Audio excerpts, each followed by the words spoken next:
the National Broadcasting Company. Now in its 7th decade of bringing you baseball's memories.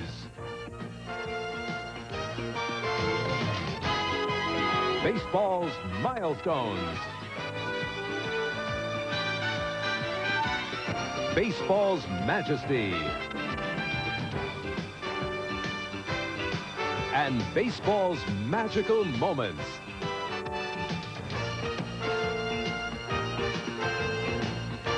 NBC Sports proudly presents the Major League Baseball Game of the Week. Today, from Yankee Stadium, it's the California Angels versus the New York Yankees. The Game of the Week is brought to you by Miller Brewing Company, sole sponsor of the U.S. Olympic Training Centers. By your Toyota dealer and the reliable Camry sedan and wagon. Who could ask for anything more? Toyota. By Head & Shoulders Shampoo. Now your good grooming is Head & Shoulders above the rest. And by the Goodyear Tire and Rubber Company. No matter how far you go, Goodyear takes you home. Hi, everybody. I'm Vin Scully, along with Joe Garagiola. Welcome to Yankee Stadium. The California Angels and the New York Yankees, and they have a great deal in common. Namely, they're both 5.5 games out of first place. For the California Angels, they had a look at first place the middle of May. They came to Yankee Stadium. They lost 2 out of 3. They hit the skids, and before you knew it, they were 8.5 games out. For Gene Mauch and company, they've never been more than 5 games above 500, and yet they are considered a contender. And when you look at their record, and you can look at the schedule, you can understand why. For the New York Yankees, they were in first place as late as the 1st of August. They were 2.5 games in front of Toronto. Then they went out on the road. 6 of 7 road series, and they lost 14 out of 21. However, the biggest reasons why they hit the skids, the absence of Henderson and the absence of Randolph. However, both men are back, and of course the Yankees celebrated last night by scoring 8 runs. How does it feel to be a cleanup man and find the plate empty? That's really been the situation for Dave Winfield. Without Henderson and Randolph, they've missed a total of 97 games. But now the cleanup man pulls up a chair and the plate is full. Let's find out about Dave Winfield, and we'll go to Joe. Okay, Vin. Dave, we hear that Randolph and Henderson are back in the lineup. What does that mean? Means a lot. These two men are on base at least twice a game all the time. Means men on base, means pressure on the opposition, means easy runs scored, and we just didn't have them there. Willie was out 4 weeks. Ricky missed, I think, 53 games. Don Mattingly missed 20-some. Overall, about 200 games missed by starters, but you can't make excuses. You talk about pressure on the opposition. Was there pressure on you? I think there was a little more. I know there was a little more because you have to produce and score runs. But the opposition, looking at 1 or 2 big guys left in the lineup, are not going to allow you to beat them consistently. So it was a little tougher. Can you notice a difference in the climate in the clubhouse with those two fellas back? We feel a lot better. When Ricky was down, there was so much controversy around that. And then Willie had to go in for the operation. That's a scary thing for the knee. But they're back, and we feel we have nearly our best team there, and that's what it took to get us on top early, and so we're back to that position. Dave, you don't refer to them as slumps. You have a statistically acceptable variation. That's right. Is the second half acceptable so far? It hasn't been quite acceptable. August wasn't acceptable for me or anyone else, but I think September, I'm on the right track. I think I have the 3 things going. Mental, emotional is going on the right track, physical, and technical. I feel good. We're ready. We'll watch it today. Okay. Thank you. While Dave Winfield looks for something to clean up, Ron Guidry and Don Sutton begin to warm up. And it's a look back to 1978, Game 3 of the World Series, where Ron Guidry, a 25-game winner, was saved on some sparkling plays by Greg Nettles. But that was 78. This is 87. We'll check the lineups right after this. So the Yankees and Angels ready to hook up now with Dick Schofield starting off against Ron Guidry, and he takes a strike. Schofield, the shortstop, will be followed by Wally Joyner, the first baseman, and then Brian Downing, the DH. If you're keeping score, we'll give you 3 hitters at a time so you can write up your scorebook. That's outside. 1-1 to count. Ron Guidry with a record of 4-8. No record against the Angels this year. 7-6 lifetime. A veteran pitcher, to say the least. 313 starts as he goes to work. 1-2. Dick Schofield starting things off, and he's been playing very well on this road trip, hitting .312, and for the past 3 weeks hitting over .320. 1-2. Crowd wanted a strikeout. Guidry's high in strikeouts, 14 against the Chicago White Sox, and of course he holds the Yankee record against California in '78. He struck out 18. Boy, Schofield really showed an eye taking that one. He really wanted that pitch. Cerrone did. You could see him kind of move inside. He started on the outside corner. Look where he is. If anything, that ball might have been low. 3-2 the count. Popped in the air, foul off first. Mattingly coming over to the box seats, and he will not have a play, so the count stays 3-2. Let me give you 3 more hitters just to write into your scorebook. After Downing, Tony Armas in right field, George Hendrick in left field, and Johnny Ray at second base. So now you have 6 of the starting 9 for California. 3-2 to Dick Schofield. Ball 4. One thing you should keep in mind about Ron Guidry, he has had a dreadful first inning this year. It's hard to believe, but in 16 starts, he's allowed 17 earned runs in the first inning. You'd certainly think he knows how to warm up. Well, it's got to be beyond that. Remember in Kansas City, he got off to such a bad start, and then it turned out to be a tremendous ball game. To me, Vin, it's always the pitcher trying to find out what his best pitch is in the first inning. He really doesn't know until he gets out on that mound, and sometimes he digs himself a hole. Where's Wally Joyner? And of course, Joyner, the 9th player in Major League history to record 100 or more RBIs in each of his first 2 years in the major leagues. Wally has had 14 RBIs in his last 14 games. He's something. Schofield at first, nobody out, we're just starting.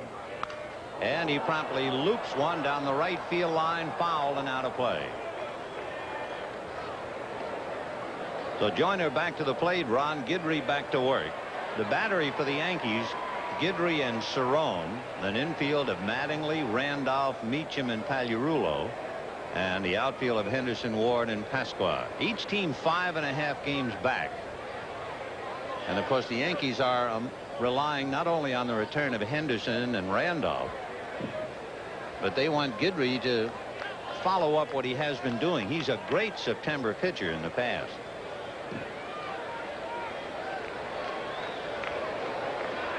Oh, 0-1 the count to Wally Joyner. Brian Downing on deck.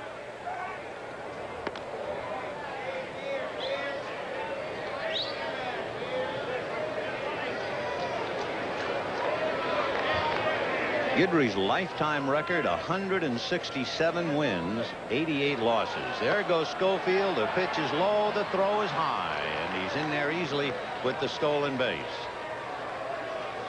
That wasn't a bad ball for Cerrone to handle. It looked like he was set. He wanted the ball on the outside part of the plate. He had a good view of the runner.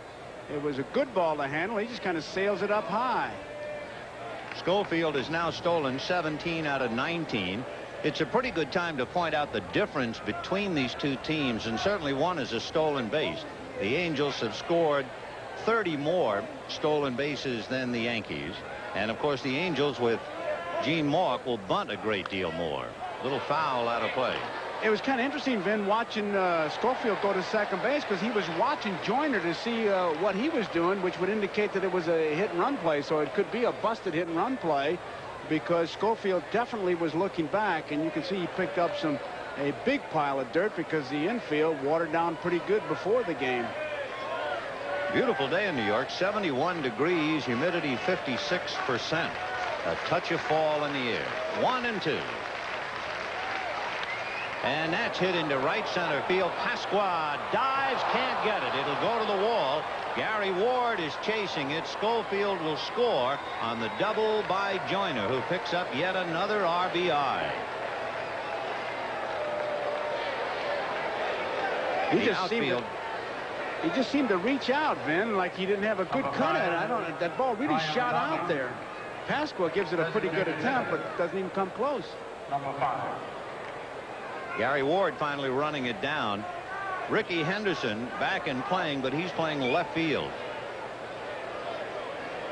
And Dave Winfield, who might have caught it because he is taller than Pasqua, he's the DH today. Joyner now with an RBI in 6 straight games. He's really hot. And here's Brian Downing. Downing opening up quickly. Looked like maybe he was trying to go to right field. Pretty good numbers. On the road trip, he has a home run and 3 RBIs, but actually only 6 RBIs in his last 25 games. 1-0 Angels, first inning. And as usual, Ron Guidry having first inning trouble. Brian Downing, the DH, but then when Buckner arrived, he had to go back into the outfield, hurt his arm throwing, and he's back to the DH again. Tony Armas will be playing right field, and Armas is on deck. 0-2.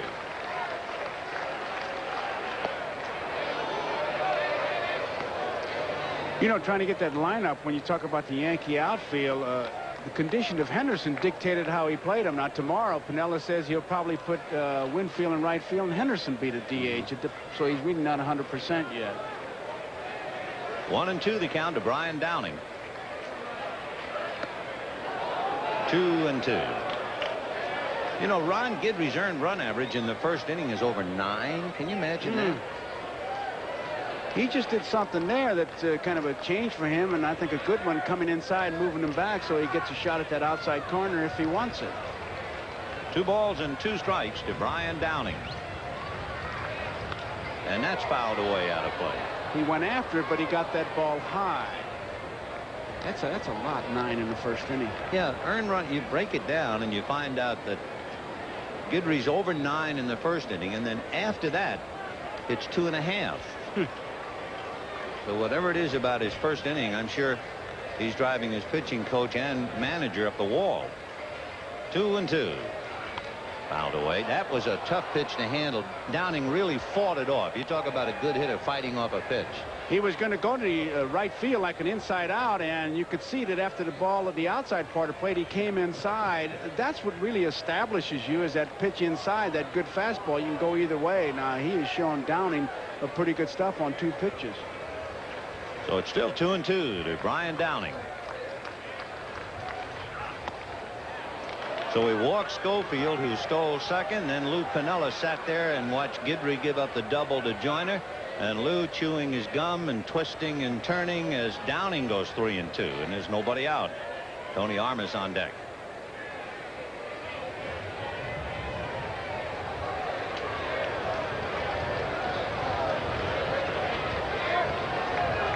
Both the Angels and the Yankees 5.5 games back. Fouled away again. This is quite a battle. So one thing, if Guidry wasn't properly warmed up before it started, he should be by about now. Well, he is warmed up. I really believe, then, that what it is, that a lot of pitchers are really not sure of what they've got as far as stuff, and they're looking for it in that first inning. It's hard for me to believe, though, after 300 starts in his career, that he would fall into a trap that has done what it's done to him. And that's hit into right field. Base hit. It was a pitch up and away. And holding at third is Joyner as Pasqua gets it back in. Didn't get a chance, but we'll point out the grass in the outfield is very high, as it is in the infield, and you better charge that ball or you're going to be in deep trouble, because that ball will have to eat its way through there. Now, the dirt part, it's kind of powder on top, almost like concrete once you get beyond that powder. So I tell you, watching infield practice really told you a whole lot today. Now, watch that ball once it gets to the outfield. It's hit pretty good. You better charge it. If you wait for it to come to you, it almost stops. It's high grass. So Joyner stopped at third on the single to right by Downing, and now here is Tony Armas.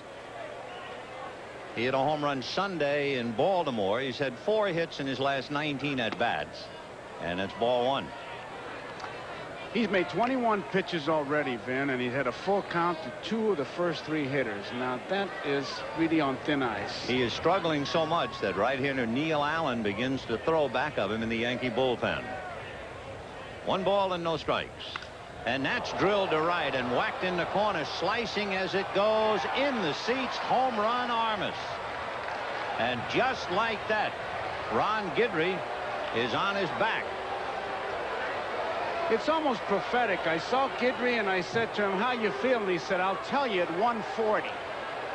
Well, it's 135. Interestingly, too, to follow about his first inning woes as Harmus walks in. Here's the time. He might not even be here at 140. 7 of Guidry's 14 home runs allowed have come in the first inning.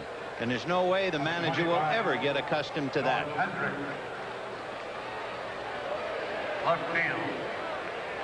Well, the Angels on a walk, a stolen base, a double for a run, a single by Downing, and a wrong field home run by Armas. By the way, for Tony Armas, it's refreshing for him to hit a home run against somebody other than Phil Niekro. He had 4 home runs, 3 of them against Phil. Now he hits one out against Guidry. He didn't think that ball was going to stay fair. He stopped between home and first. You can see him in the dugout right now, happy. See that back foot go up. He kind of drives it. And 310 down the line. And she's just barely inside. You know, the last time we saw Ron Guidry pitch a game on the game of the week, the Yankees were in Kansas City. And Guidry gave up 6 runs and 6 hits in the first inning to Kansas City. He's facing George Hendrick, nobody out, and the Angels have scored 4. Strike, 1-1. Hendrick's been struggling, and Tony Armas stretching back. He's top of the heap right now. Be the first year in a while he won't have double figures in home runs. Just back from Edmonton. 2-1 to count to George Hendrick. Hendrick only 5 hits in his last 29 at bats, so he's struggling. Ball 3. Boy, I'm sure the pitching coach and Piniella, everybody worried about these first inning blues, as you point out, Ben. And the first thing they talk about is, you know, is he warming up enough? And I'm sure they've counted pitches. They've done everything. But as long as I can remember, that's always been a mystery when guys have the first inning blues. I can see it on the road. That's popped in the air behind the plate. Coming back is Cerrone near the box seats, and he has a play. That's the first out of the inning. Why do you say you can see it on the road? When you're a visiting pitcher, it seems anyway, it takes a while to get accustomed to the mound in the other ballpark. So if a fella has a pattern of first inning troubles on the road, I can understand that. But here at Yankee Stadium, where he probably has the blueprints in his back pocket, I can't understand it. Yeah, well, I really think if I had to pinpoint something, and you don't know, I mean, it's probing. The first inning, it's like a boxer in the first round trying to feel the other guy out. And sometimes what has happened here is what happens to you. You're probing and you find yourself 4 runs down. Here's a switch hitter, Johnny Ray, who came over from the Pirates. And Ray has hit in 5 straight as an Angel. John hitting .435. Probably the biggest single reason why he was traded by Pittsburgh over to the American League is the difference between grass and AstroTurf. There are more ballparks, many more in the National League with AstroTurf, and John admittedly has lost a step. But in the American League, where 10 of the 14 parks have grass, he figures to hold his own, and he can always swing the bat. This will be a perfect infield for him then, Vin. Yep. 1-1. 2 balls and 1 strike. In fact, if I can carry it a step farther, one of the reasons the grass is high is Tommy John is pitching tomorrow. A lot of sinker balls. Groundskeepers very important to a manager's plans. And a ball player's best friend sometimes. Little pop foul off first. That will peel off into the crowd, and the count 2-1. By the way, the Yankees are going to go over 2 million in attendance today. So they're doing very well. Crowds coming to Yankee stadiums are accustomed to seeing the Yankees have their own way with California. They've only lost 1 series against California at Yankee Stadium. That was back in 1984. 3-2 the count.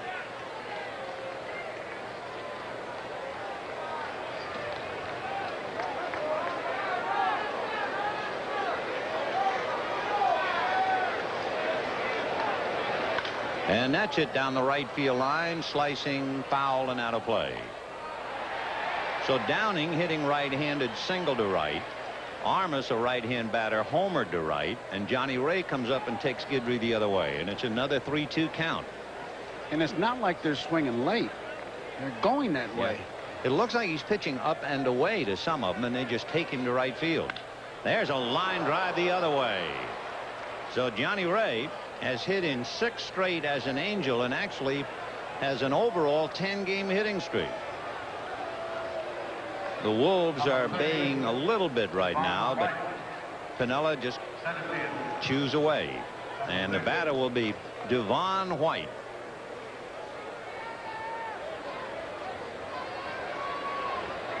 Devon White, a multi-talented kid, a switch hitter. He's only the 12th Angel in club history to have 30 or more doubles, and he has 30. 0-1 to Devon, who is from New York. Piniella's become a top stepper in the first inning with Guidry. Yeah, if Whitey Herzog is watching, you got another top stepper here. There it is. 0-1 the count. That's as good a description as I've ever heard for a pitcher who really gives you a bad time. Yep. Top stepper. Devon White's given pitchers a bad time, and he's not a top stepper. He has 30 doubles, 5 triples, and 22 home runs. Imagine 57 extra base hits for this kid who is just warming up. He's a very aggressive hitter. He doesn't like to walk. He's got that bat in his hand. He's going to use it. 0-1 to Devon White. Better numbers hitting left-handed than right, and would appear to have more power as a left-handed batter. 1 out in the first inning, 4-0 Angels. It's another first inning headache for Ron Guidry, not to mention what he's doing to Lou Piniella.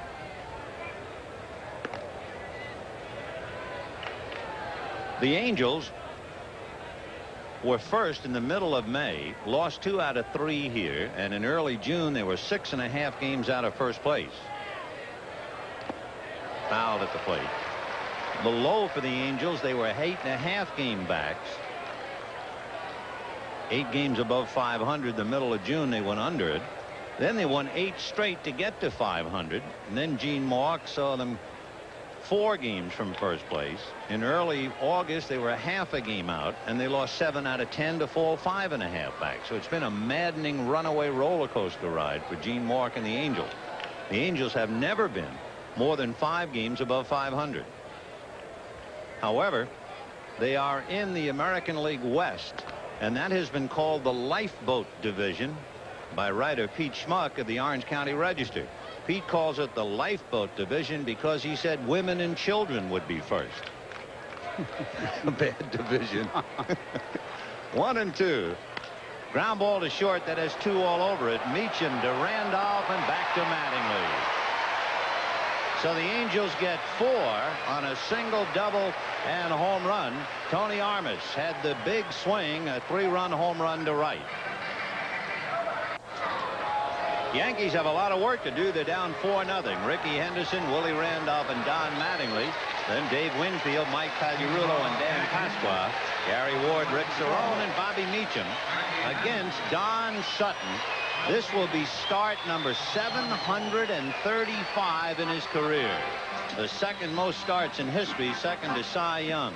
He's won games in 30 different ballparks with 5 different teams in 22 different seasons. And his record is 319 and 248.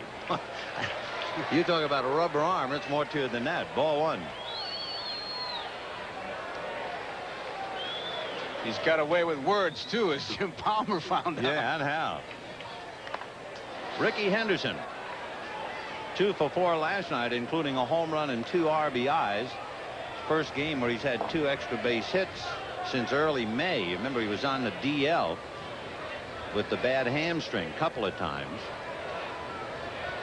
He has reached base safely in 14 straight games for the Yankees, and they look to him to start them on the road back. 4-0 Angels in the first inning.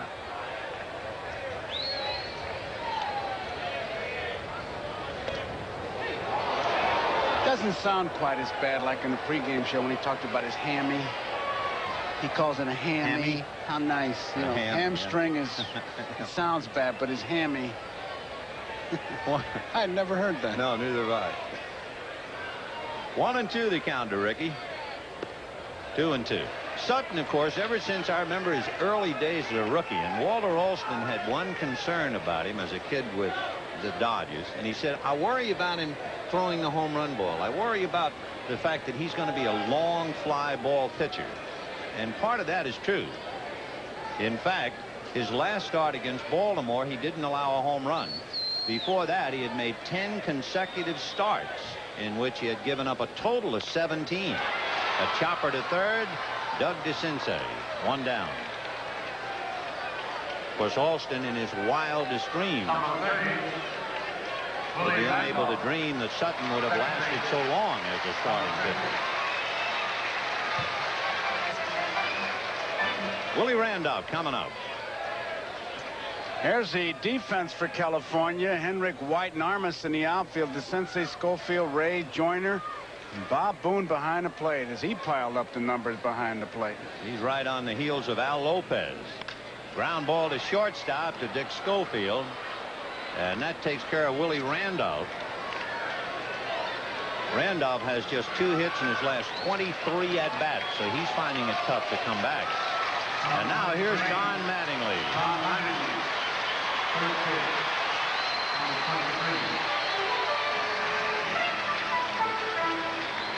That's a thoroughly professional attitude, making a couple of bucks. What's his contract, like $1.9 million?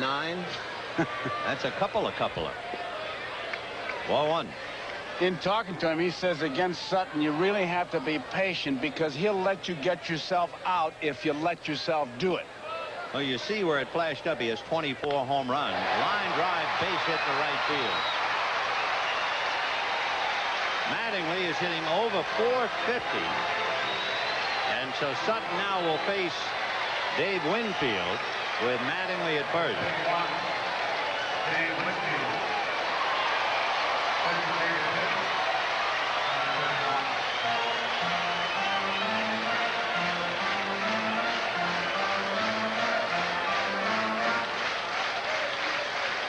Dave Winfield, 2 for 3, including a home run last night. But he's only had 2 home runs in his last 25 games. He has really fallen off. Before the All-Star game, he hit .295. Now he's hitting under .230 since the break. Strike. Maybe he's pressing too much. Who knows? Well, I think he talked about the little bit of pressure he put on himself with Henderson and Randolph out of there. But did you ever see a statistic more blown out of proportion than the fact that Winfield played every inning of the All-Star game? Yeah, big deal. Holy, it's like the first time anybody ever played the whole game. 0-1. 1 ball and 1 strike to Dave, who's had a little trouble making contact lately. He has struck out 6 times in his last 11 at-bats. 1-1. 2 balls and 1 strike. I think that's a great shot from center field, Ben. When you look at that, you would think that Winfield almost needs a cab to get up to home plate. Look how far back in the batter's box he is. But he strides right in. What batter's box? That's right. But look at the bat is not covering the plate, but when he strides, it does. And he hits it by the mound down to Johnny Ray, who has all the time in the world. No runs, 1 hit, a man left, and at the end of an inning, the Angels 4 and the Yankees nothing.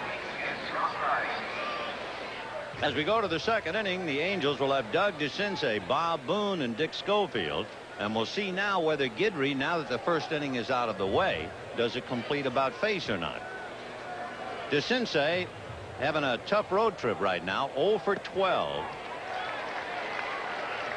He had a hitting streak the last week in August and hasn't been heard from since. He had a 4 RBI game in the first game of the trip. Hasn't done anything since, although Guidry usually brings the best out of him in the sense he has 5 home runs against Ron. Guidry has a little bit better record on the road than he does at Yankee Stadium. At Yankee Stadium, Guidry is 1-4. On the road, 3-4, and in his 16 starts, the Yankees are under 500. They're 6-10. All 3. He's only walked one man, but he's been wild. Anytime you take a guy deep, 3 balls, 1 strike, 3 balls, 2 strikes, to me that's wildness, because now you got to come in there. And 3-1, the Sensei's are much better than a 240 hitter. And you know, when you look back over his work this year, his high and walks only 4, but it's a matter of location, and he has now walked 2, and he's really struggling. We'd like to remind our viewers we'll be selecting the NBC Miller Lite Player of the Game at the conclusion of the ball game. And here's Bob Boone. And here's a guy that they like to put plays on as he takes a look down at Moose Stubing at third base to stay away from that double play. Boone puts the bat on the ball, makes contact, can hit to the opposite field. And Mattingly playing behind the Sensei. Here's Bob Boone, and that will be an interesting battery in another 2 times out for Don Sutton. There's the bunt by Boone, and Guidry will go to first base. But with the number 2 pitcher of all time in work behind Cy Young, Bob Boone needs 11 games. He'll be the number 1 catcher on the all-time list. Over 1,900 games caught. That's a venerable battery. That is, and I'll tell you, the amazing thing is the number of years that he's caught over 140 games. I mean, that is a lot. When you catch 140 games in a year. You're really blessed, not only with good physique, but being fortunate enough to be physically able to play that many. You got that right. Neil Allen is up again in the bullpen, and Dick Schofield at the plate. I never caught that many, but when I get up in the morning, sometimes my knees feel like I'm cracking walnuts. No. That's in there for a strike. Schofield started it with a walk, and there's Neil Allen making his 2nd voyage with the Yankee Clipper. Came over from the Chicago White Sox. Oh, saying Yankee Clipper reminds us of something. The strike 1 pitch to Dick Schofield is lifted to left. Henderson, however, has a play. DeCinces at the bag to draw a throw, and it's a good throw that he draws, so he holds. So we have 2 down. DeCinces at 2nd, and Wally Joyner coming up. You know, with all the talk about the Columbus shuttle, all the players going from the Yankees to Columbus and back again, it should be noted that Bucky Dent's Columbus Clippers won the 1st round of the International League playoffs, and now they await the outcome of another series, and that series is Tidewater versus Pawtucket. And wouldn't it be something if they don't have a Subway series in New York, but they have the minor league series between Columbus and Tidewater. Tidewater, the New York Mets #1 farm club. Pawtucket, by the way, with the Red Sox. Wally Joyner with 101 RBIs. And 15 RBIs in his last 15 games. 2-0. Angels 4. Guidry having another rough 1st inning. He gave up 4 runs, 2 singles, a double, a home run, and for good measure a walk and a stolen base. In there. John Shulock is the plate umpire. And John, like everyone in baseball, would like to be in 2 places at once. On September the 7th, his young daughter Jackie will be 9 years old, and John, of course, will be working away on the road. So John sends his love to Jackie. An early happy birthday. She's at Vero Beach. 2-2 the count to Wally Joyner.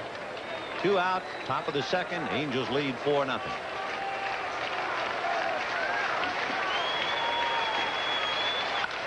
High fly ball to straightaway center. Gary Ward is there. And so Guidry's out of the 2nd inning. And Ron still trying to figure out how do you get an order in the 1st inning. It's 4-0 Angels. Mike Pagliarulo hit his 2nd grand slam of the year last night and the 3rd of his career. It came in the 1st inning. And it gave him his 12th game-winning RBI with the slam as the Yankees went on to breeze. Now, Pag starts off the 2nd inning, and it's 4-0 California. 30 home runs, 75 RBIs. And he drives one to deep right. Back goes Arnott on the wall. It is gone.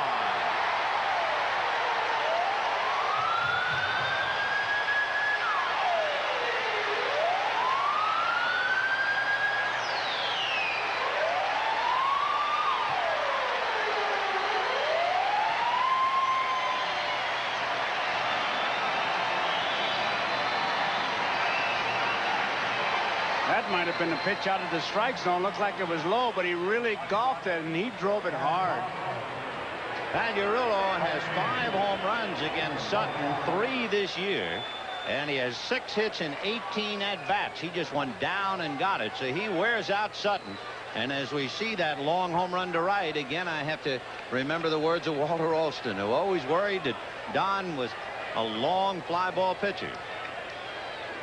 So that means 18 home runs in his last 12 starts. And in one start, he didn't allow any. Dan Pasqua has rung up 13. And he goes the other way. A drive to deep left. Back goes Hendrick to the track, to the wall. Gone.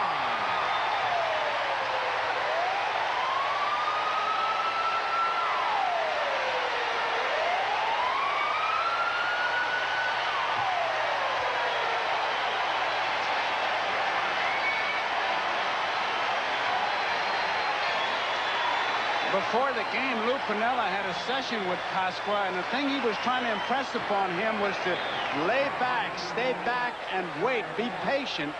And he just waited for that one, went to the opposite field. He hit that a long way over the 379 mark and to the opposite field yet. Don Sutton has now allowed 34 home runs. So Walter Alston's statement still holds up, even though he's been an extremely successful pitcher. And the Yankees are back in the game now, 4-2.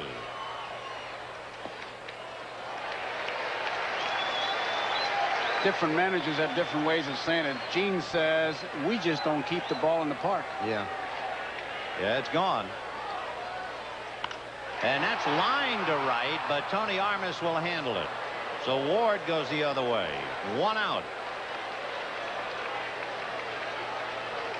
In looking at Gene Mauch, the first thing you notice is the number that he's wearing on his back. For many, many years, about all of his years, he always wore number 4. But when he returned to the Angels, Bobby Grich was wearing number 4, and Gene was wearing number 3. When Grich retired, they did not retire his uniform, so Mauch took the 4 and handed the 3 to Johnny Ray, the number he'd worn all those years at Pittsburgh. Smothering stop by Schofield, who got him. Oh, what a play on Rick Cerrone. Incredible play by Schofield.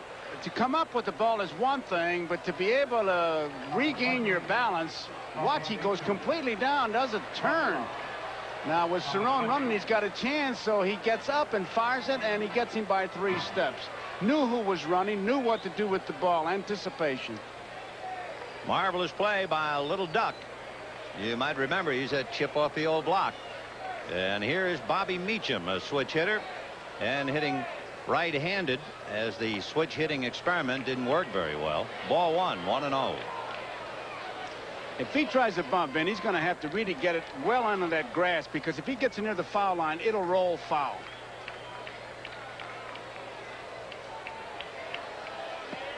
In there for a strike, 1-1. The Angels, when Gene Mauch says we don't keep the ball in the park, he's not kidding. The Angel pitching staff has allowed 184 home runs. Only Baltimore 2 more. Ground ball the other way to Johnny Ray. 2 runs on 2 swings by Pagliarulo and Pasqua. At the end of 2, it is 4-2 in favor of the Angels. And we'll be right back after these messages from your local station. Leading the Yankees 4-2. 4 runs, 4 hits for California, and 2 runs, 3 hits for the Yankees. Downing, Armas, and Hendrick coming up in that order. And a strike to Downing, who singled to right in the first inning and then rode home on Tony Armas, home run to right. We've had 3 home runs in the game by Armas, Pagliarulo, and Pasqua, and it's 4-2 California in the 3rd. Big slow freight, and it missed. 1-1. That's the first one he's thrown today. Remember last time with Downing, he singled to right, he was in and out. The base hit he got was inside. 1 ball and 1 strike. Fastball hit wide to 3rd. There's Pagliarulo to come up with it. We talked about it. It brings back memories. 1978, Game 3 of the World Series, and it was Ron Guidry, a 25-game winner against Don Sutton. And Guidry led 2-1 and eventually went on to win it 5-1. But boy, was his bacon saved all through that game by Greg Nettles, who made, I'd say, 4, maybe 5 great plays. And now Guidry and Sutton pitching from memory against each other today. Armas home run to right field. Big home run. Good for 3. First one that Guidry's allowed this year. You might wonder, too, when Sutton gave up those back-to-back home runs, the 7 times the Yankees have done that this year. Sutton has now allowed 34 home runs. Bert Blyleven has given up 37. Fouled away. 2-1.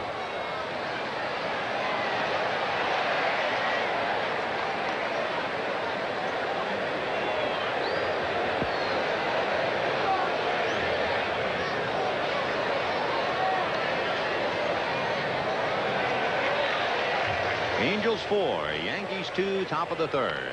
Foul back. 2-2. A few years ago, 1984, Armas was a terror in the American League. He hit 43 home runs for the Red Sox. But he's been downhill ever since and trying to come back now. 2-2 to Tony. George Hendrick on deck.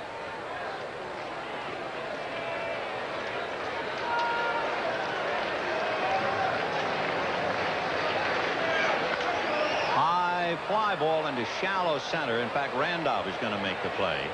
It was high enough for Ward and Pasqua, but Willie puts it away. 2 down.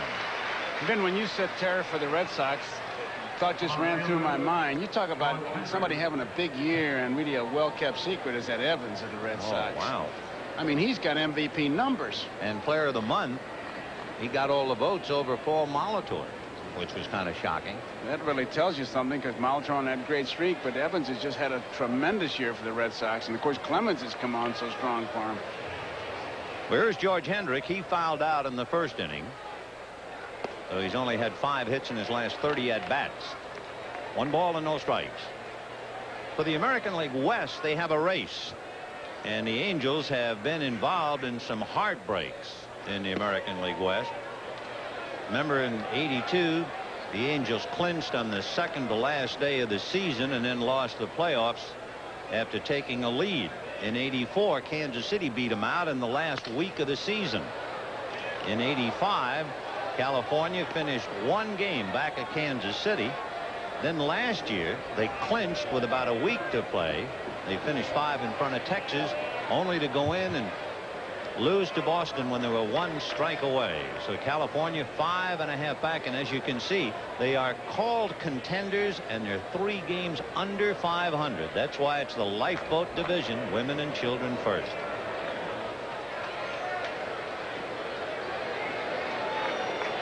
Two and 1 to count at George.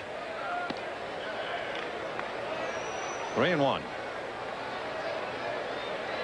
Of course, for Gene Walk, you can imagine he must be carrying the weight of the world on his shoulders. All of the pain that he's gone through. Hit under that. High foul. Cerrone coming back. And made the play. Whoa, what a great catch. What a play. Especially by a catcher with that mitt that folds in half. He couldn't have made it with the old glove, I bet you. Oh, what a play. Not only that, the way he did it all the way. Follow him. Watch him find that wall. That's amazing. He found it right there. He knows he's near the wall, and now he snags it. And it could have been jarred loose. We'll be back. 4-2 Angels. From the 3rd, the Angels 4 and the Yankees 2, with Ricky Henderson, Willie Randolph, and Don Mattingly against Don Sutton. And he starts him with a curveball for a strike. Henderson grounded to 3rd in the first inning, 0 for 1. The Yankees have just finished a very tough stretch. They were 18 out of 21 on the road, and they lost 14 of those 21 games. They're now finishing up a 10-game homestand. We gave you the bumpy ride of the Angels this year.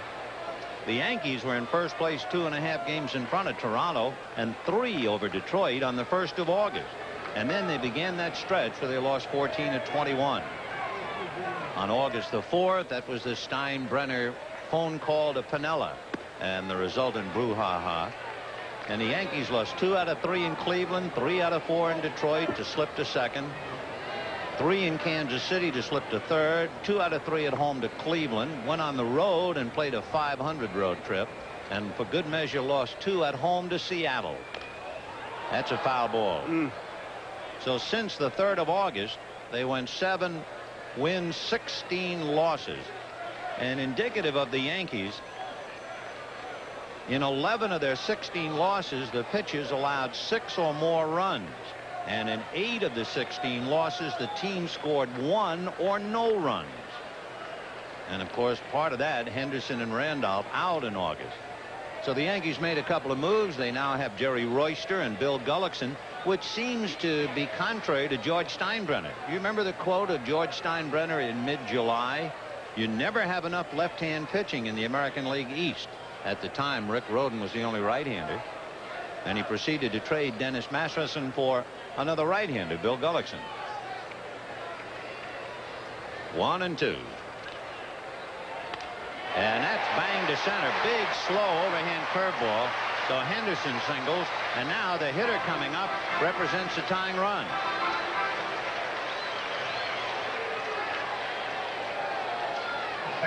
We'll take a look at Henderson at first base to see he's got that hammy, as he calls it. Now, his normal lead is 3.5 steps if he's going to run, 4.5 if he's trying to draw a throw. Henderson has stolen 27 out of 32. And you have Randolph, Mattingly, and Winfield trying to move him around. Randolph, a co-captain along with Ron Guidry of the Yankees. And Sutton using all of his wiles and guile to keep Henderson on. The Yankees have really given the Angels a bad time. They've beaten them 8 out of 10. He's got a 3.5 step lead. You know, you don't want to risk anything, but it's entirely up to him. Because he's one of those guys that's either a quick with a home run or a slow death by stealing bases. Bob Boone behind the plate with a pitching staff that does well in holding runners. And they've only been 6 stolen bases against Boone since the last week in July. So let's see about this one. It's a cat and mouse game between Boone and Henderson. They have a mutual respect going.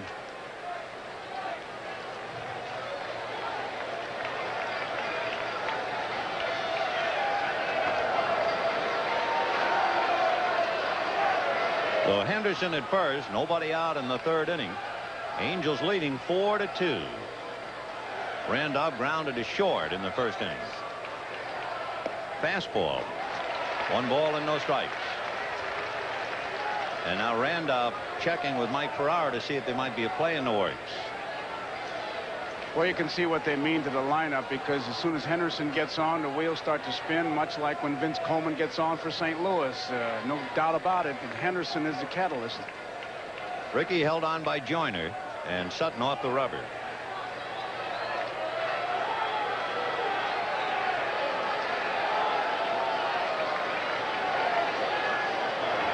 You just stop to think that when Henderson and Randolph in the lineup, you got a Ward hitting 7th, and if it was Cordell Washington, he'd be hitting 7th. That tells you pretty much that's a pretty good lineup when you got those kind of guys hitting 7th.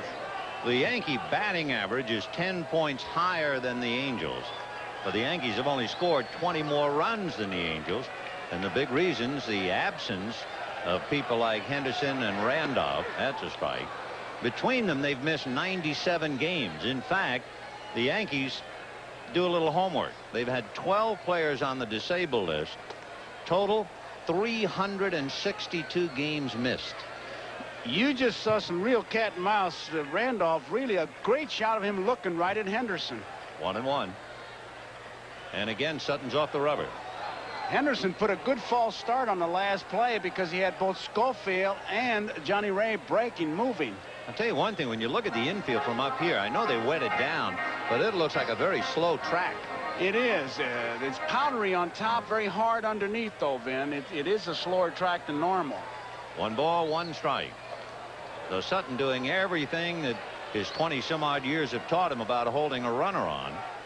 It's 4-2 Angels in the 3rd. Randolph with Mattingly waiting his turn on deck. Throw over there. You saw Bob Boone with that motion to throw over there as Boone checks with the 3rd base coach. It's really a game you never see. Booney gave that sign that time. You saw him to throw over there. He just wanted to have an idea. Sometimes a hitter will tell you what he's going to do. 1-1 to Willie Randolph with Henderson at first.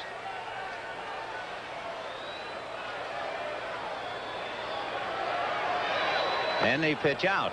2 balls and 1 strike. It's amazing. You mentioned it a moment ago. Remember when Coleman was at first and the manager went out, the infield had a meeting, the catcher went out. Right. One man just shook up the whole ballpark. And that's what Henderson is doing now. They got the Angels in the box. 2 balls and 1 strike. He pitched out. I doubt very much if he'll double pitch out here, although Sutton has that kind of control. You want to put a play on this, it'd be just an absolute dead perfect time. And there's a shot off the glove of DeCinces and down the line. Henderson will go to third, and the tying run, Randolph, is at second with nobody out.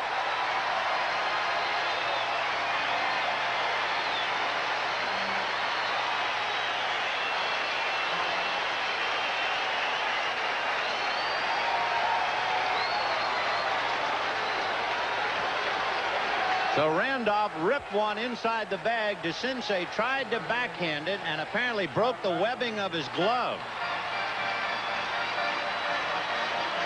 He just deflects it enough to allow Henderson to go to third and Randolph go to second. And you can see right here, Vin, that for the Yankees to win, this is what has to happen. Get those 2 guys on, then bring up your 3, 4, and 5 hitters. And there's DeCinces having to either get new leather or get leather repaired. That shot just ripped his glove apart. So the tying runs are aboard. Nobody out on a single by Henderson and a double by Randolph.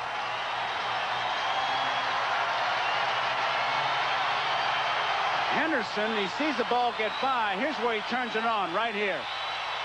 And that hammy looks like it's in pretty good shape. So second and third, the tying runs, and Don Mattingly at the plate. Last year, Mattingly was the first 30 home run hitter since Ted Kluszewski and Yogi Berra to have fewer than 40 strikeouts. This year, he has 24 home runs and only 27 strikeouts. It's conceivable he could have more home runs and strikeouts, which would really be awesome. So he's a very tough contact hitter at the plate. Second and third, and of course Mattingly represents a go-ahead run. With first base open, they'll pitch to him. Fouled away. That swing is kind of a tribute to Sutton being around the plate, because Mattingly, who normally likes to take that pitcher a little bit deep to find out what he's going, went after the first pitch to drive in that run. Much has been said about his sore wrist and sore hand, but he says, hey, I'm not afraid to swing, and that's all that counts. I'm swinging all right. 0-1 to count it, Don. And there's a ground ball to the right side. So Johnny Ray will make the play. However, Henderson scores. Randolph to third with 1 out, and it is 4-3 California.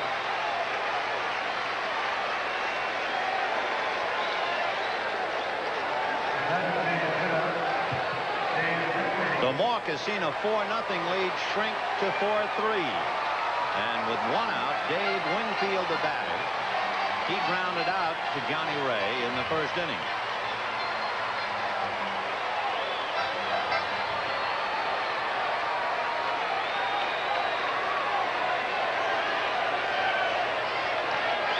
So Randolph, the tying run, 90 feet away. And there's a base hit to tie it up.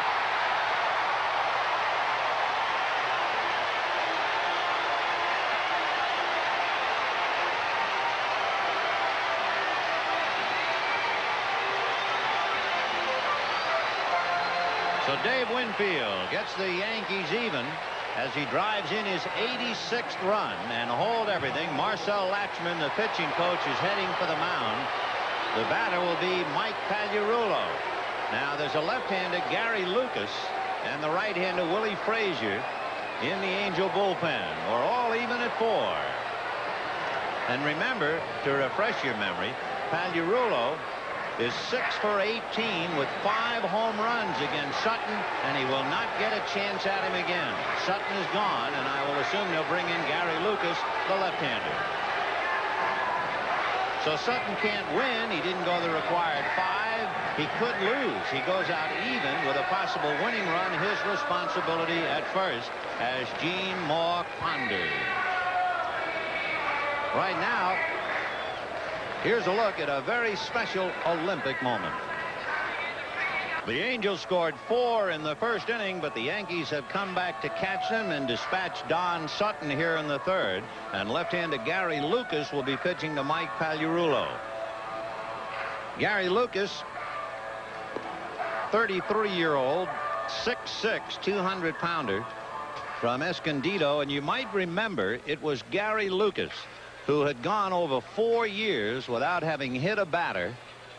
And then there was Game 5 in the LCS where he hit Rich Gedman. Gary with a record of 1-3. We have a score or 3 to give you, so we'll duck him in while Lucas loopens up.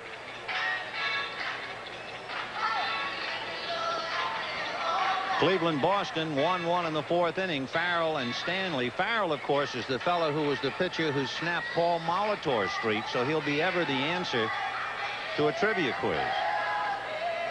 Toronto, and they're putting the heat on Detroit as well as the Yankees. And with Campbell and Flanagan, Mike Flanagan, formerly, of course, of Baltimore, pitching for Toronto, and the Jays are leading 2-0 in the 4th inning. Chicago pummeling Cincinnati 7-0. And of course that can be a crusher for the Reds, trying to somehow catch San Francisco. They began the day 5 back. And of course San Francisco, even though they are leading, they're a little shaky because they've lost the services of relief specialist Scott Garrelts for a while. Mike Pagliarulo hit a home run in the 2nd inning against Sutton, and they're not going to try him again. They'll send in Lucas to get him. Winfield, a tiebreaker at first, and there's a fly ball to center. Devon White right there. Winfield draws a throw, and it's a good one. So the big man holds. You talk about that San Francisco game, Vin. I think Candy Maldonado tied Howard Johnson in most times bats X-ray. Bats X-rayed and results negative. Amazing. And then, of course, Billy Hatcher with a cork bat got a 10-day suspension. Kevin Gross of the Phillies with some sandpaper evidently affixed to his glove. He got 10 days. They've got to get stronger penalties for that to stop it. Here's Dan Pasqua. Ball 1. Pasqua homered in the 2nd inning. Gross misses 1 turn, maybe 1.5, 2 at the most. That's not enough. No, and he was able to pitch and beat the Cardinals, and now the Mets won't have to face him, although the Mets have beaten Gross this year. I think he's 1-3 with them. And the fellow who's really angry is Hal Lanier. He was slapped apparently with a sizable fine, and Lanier feels, why should I be responsible for the equipment my players used? They've got to just, it's playing time miss is where it's going to hurt. And of course, when you think about it, to be consistent, if Lanier was fined for Hatcher, then Elias should be fined for Gross. I agree with you. But it's got to be strong, 30 days, something like that, to where, hey, guys, let's not fool around because we're going to lose a key player. 3-0 the count to Dan Pasqua, and that's ball 4. Don Sutton on the pregame show made an interesting observation, if you didn't hear it. He was talking about when he was in Houston, the pitchers have a pregame battle that they have where they all hit, and they hit for distance, they play base hits, and they bet Cokes and free dinners, etc. And so Dave Smith for years had a cork bat which he used in those pregame fun games with other pitchers. And then Billy Hatcher said, without any explanation the other night, it wasn't even my bat, it was Dave Smith's. But the question is, it shows you if you're going to have a loaded gun around, somebody's going to liable to pull the trigger. Right. Your fingerprints are on it, you're going to get it. Well, Marcel Latchman, having seen Pasqua walk to somewhat defeat the idea of bringing a left-hander in, will now have the right-hander Willie Frazier come in to pitch to Gary Ward, who's a right-hand batter. So we're in the 3rd inning. The Yankees have scored 2, and they are still alive in a 4-4 tie as Lucas leaves and Willie Frazier comes in. It could be a very demoralizing game for the Angels and a very uplifting game for the Yankees. That 4-run lead that you look at it 2 ways. It was either dissipated or blown by the Angels, or it's a great comeback by the Yanks. I tell you, when you get 4 runs in the 1st inning, Vin, it's blown. Yeah, and of no course, other way to look at it. giving the ball to a veteran like Don Sutton, and what a reprieve it is for Ron Guidry. If he now figures out his troubles in the first inning, it will give the Yankees a big lift, especially with Toronto winning. And especially with the way they in this inning with Henderson and with Randolph, because those are the two guys everybody said, wait till they come back. Wait till they come back. They are back. They did exactly what the people expected. It's got to be an extra lift. Willie Frazier will now contend with Gary Ward. The Yankees have runners at first and second, 2 down, 2 in the bank, and it's a 4-4 tie. Fastball for a strike. Willie Frazier with a record of 9-8, and he has saved 1.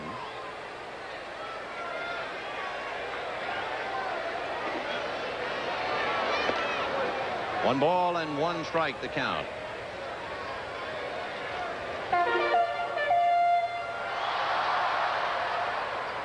Willie was born right here in New York, New York. William Patrick Frazier. In fact, he makes his home upriver at Newburgh, New York. Fouled away. He went to Newburgh High, went to Concordia College in Bronxville, so he certainly knows his way around here. He made his first major league start against Minnesota, and it happened to be cap day. And he walked out to the mound, and there were 51,717 in the ballpark. Drive foul down the line out of play. Now that's a nervous way to break in. 51,000. You remember your first game? Was there a big crowd, big game? No, it was. We were in Cincinnati. I think it was about 25. I mean, still a lot. Hey, when you're breaking in, man, 50's a lot. You're scared to death. You think the stands are going to collapse on you. 1-2. Fouled away. Of course, being from New York, he was accustomed to crowds. 1 ball and 2 strikes. The count to Gary Ward, who hit the ball hard against Don Sutton in the second inning, but lined out to Tony Armas.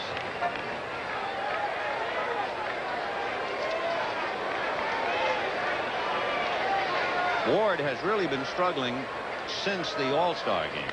And promptly bangs it into center. Base hit. Here comes Winfield to score. White overruns the ball, and taking third on the play is Pasqua. 5-4 Yankees.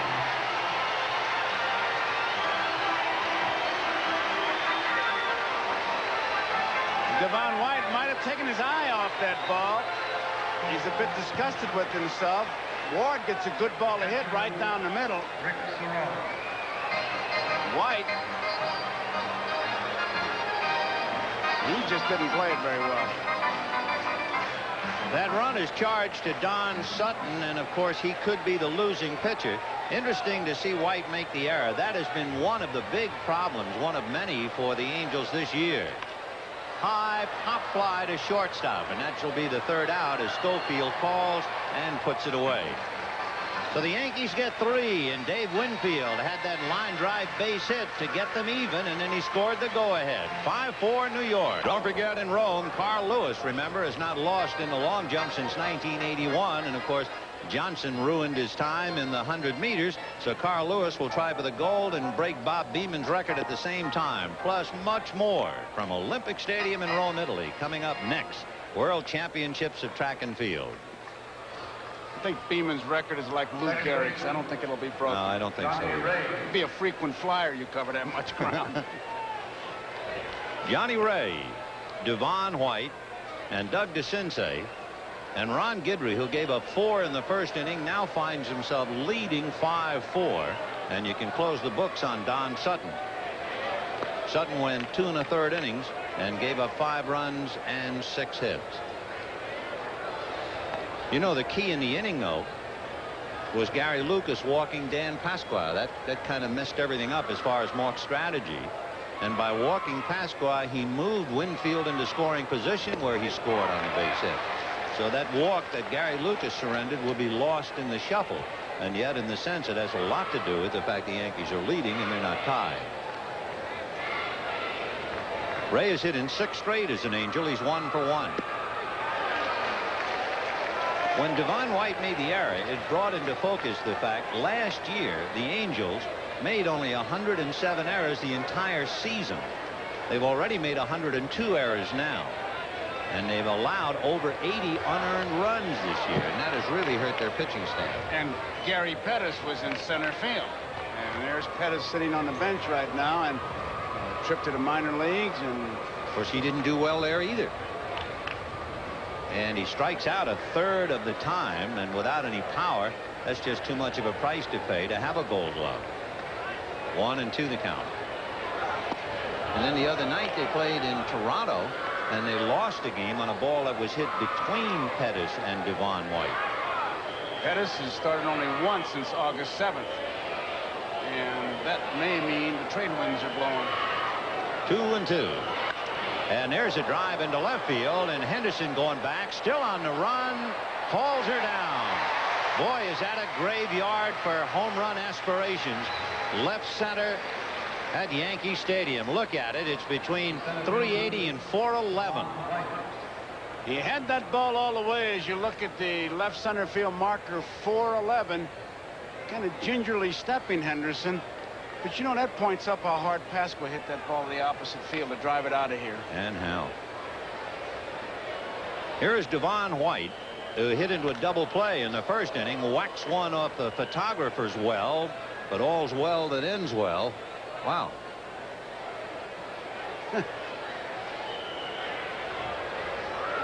No balls and 1 strike to Devon White.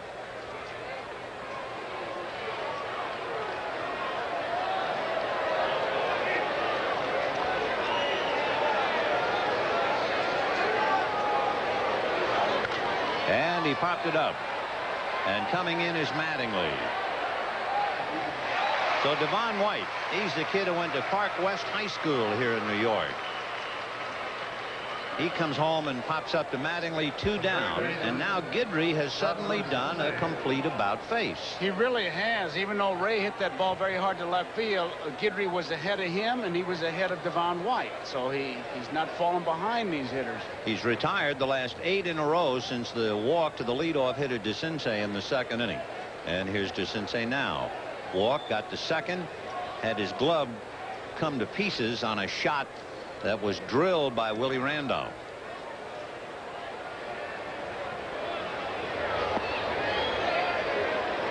One ball and no strikes. Last time DeCinces was up, the fastball that Guidry threw, and they were high fastballs. See if he tries it now, or was he just wild? 4 of DeCinces' last 5 home runs have come against left-handers, so Guidry really has to be on the lookout. 1-1. And remember, DeCinces, as we mentioned his first at-bat, has 5 career home runs against Guidry.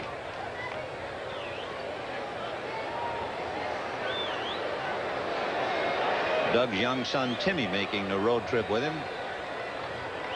1-1. Ball 2.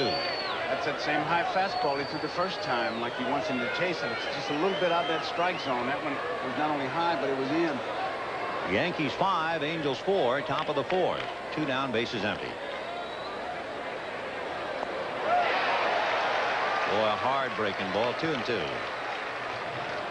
You can see when you see him throw a pitch like that to a right-hand hitter, you can see where he struck out 18 batters in one game, and they were Angels. And you can see even today where he struck out 14 White Sox. This will pretty much tell you how he's going to pitch to DeCinces if he gets in the jam situation. 2-2. Fouled off to the left. Cerrone coming back, but he's not going to quit on it, not after making that dazzling catch. That was the ball that Hendrick hit to end the 3rd inning. Boy, that was classic, because I just watched him all the way. He found the ball, held the mask, knew he had a chance for it, got rid of the mask in the opposite direction, found the wall, and then snatched it. And has the modern-day catcher's glove as opposed to the cocktail tray that you used to use. Oh, that's a tweezer he's got. Ball 3. I don't know how anybody could catch a ball with the old catcher's mitt. I mean, it would hit, and it was unforgiving. If it didn't hit in the pocket, it was gone. Well, your hand was always sore. They catch it where you see that big thing like in the webbing. It's a break. We never had that break that you see there. 3-2. And he got a breaking ball and hit it to deep left. Back goes Henderson on the track to make the catch for the out. So Guidry dodges a bullet on a long out to left. He's retired 9 in a row, and it's 5-4 Yankees. Here's characters of the game. We talked about it at the start of the game. It was Game 3 of the 1978 World Series. It was Don Sutton against Ron Guidry. The Dodgers had won 2 straight, and Guidry, a 25-game winner, was shelled by Reggie Smith and saved by Greg Nettles. Nettles was a savior again, as he takes an extra base hit from Garvey and turned it into a force, and now he makes another magnificent stop on an extra base hit by Davy Lopes and turns that into an out. So in the books it says Ron Guidry the winner, Don Sutton a loser, but the saver, give the save to Greg Nettles. 1978. Well, the Alligator's still out here, and we go to the bottom of the 4th. 5-4 Yankees. Bobby Meacham, Ricky Henderson, and Willie Randolph. Willie Frazier in there now, the 3rd Angel pitcher. Sutton for 2/3, Lucas for a 1/3, and then Frazier got the last out in the 3rd inning.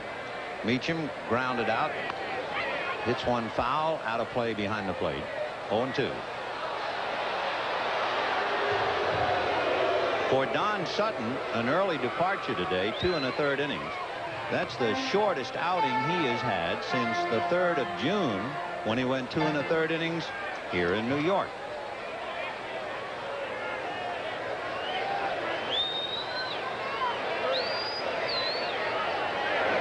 Ball 1. The Yankees, of course, can look back and kick themselves. In July, they lost 4 out of 7 to the Chicago White Sox, and in August, they lost 4 out of 6 to Cleveland. And you're not supposed to do that if you're seriously contending for a pennant. The Yankees will be playing Toronto for the next 2 weekends. In fact, not next week, but the week following. Our game of the week will be right here at Yankee Stadium with the Toronto Blue Jays and the Yankees. Ground foul. The Yankees are finished with Detroit. The Yankees won 8 of 13 meetings with Detroit. However, it should be remembered, the Yankees in April and Detroit in April were 2 different teams. The Yankees beat Detroit 5 out of 6 way back in April. And that's the schedule remaining. Hit on the hands, a fly ball to Devon White. 1 down. For the American League East, it's the first time since 1983 that the lead first place changed after May. You might remember in '83, Baltimore burst out of the pack of 5 teams late in August. And now it looks like we'll have a first down to the wire finish since '82, when Milwaukee beat Baltimore on the last day. And it seems like there have been so many leaders in the American League East, as we see Henderson, who is 1 for 2. Ball 1. You know, you had Milwaukee leading until mid-May, and actually the Yankees then moved in from mid-May till the 8th of June. Then Toronto took over for 3 weeks. Then the Yankees were tied with Toronto for a few days. Then the Yankees were in first the end of June into August. Then Toronto took over, and then eventually Detroit took over on the 19th of August. It's really been a horse race, and it figures to go right down to the wire. The biggest leads, the Yankees at one stage led by 5.5, Toronto by 3, and as of right now, the Tigers lead by a game and a half. 2-1 to Henderson.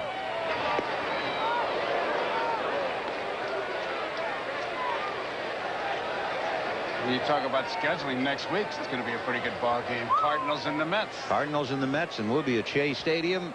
That's going to be a red letter day for the game of the week. Mets in Los Angeles right now.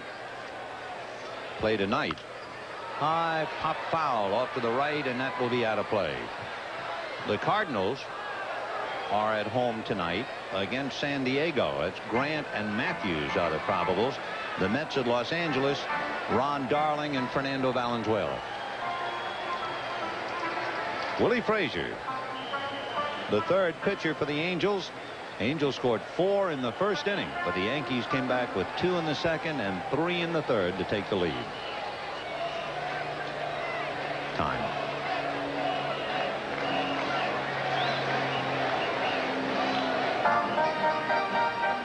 A lot of times when you go out there and a spot like Boone is doing, it looks like indecision. Sometimes the pitcher will look at you like, what was that? And so when you see it on his face, you go out and say what it was, so you don't end up with a busted finger.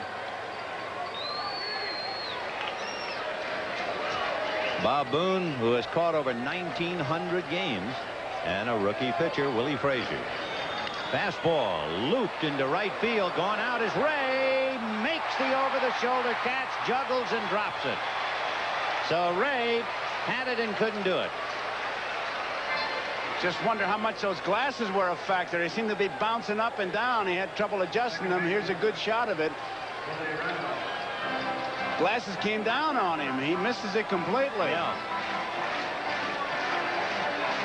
With his back to the infield, Johnny Ray trying to make the over-the-shoulder catch, and for a moment you won't be able to see the ball.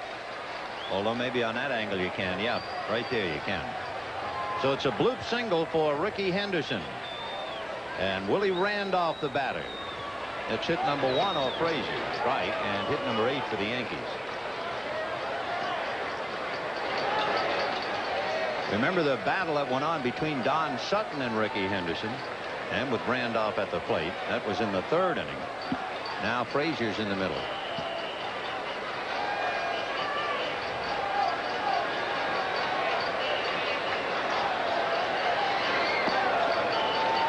One ball and 1 strike.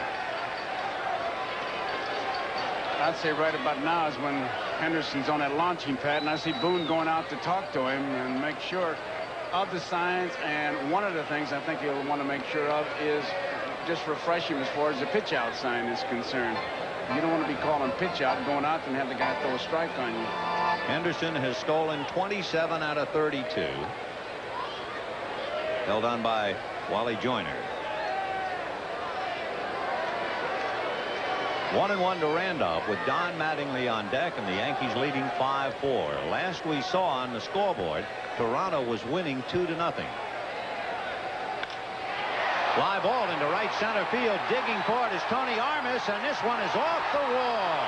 Here is Henderson being waved in. Johnny Ray, the relay man, does not make a throw on a long double by Randolph. 6-4 New York. And that thing had a chance of almost going out. That it did. It had a chance of going out, and Ray might have had a chance for a play at the plate. Randolph was satisfied to stop at second base, but apparently didn't get much help and just kind of held that ball, and Henderson scores easily. Here's a shot of it off that wall, just a foot or so more, and they've got a home run. Now, Devon White gives it to Ray in good shape. He's looking to third base and then realizes that Henderson is coming on the round. So with Randolph at second and the Yankees leading 6-4, Mattingly a strike. Mattingly, with runners at second and third in the 3rd inning, grounded out to pick up a run batted in. Now he has a chance to drive one in. He singled in the 1st inning.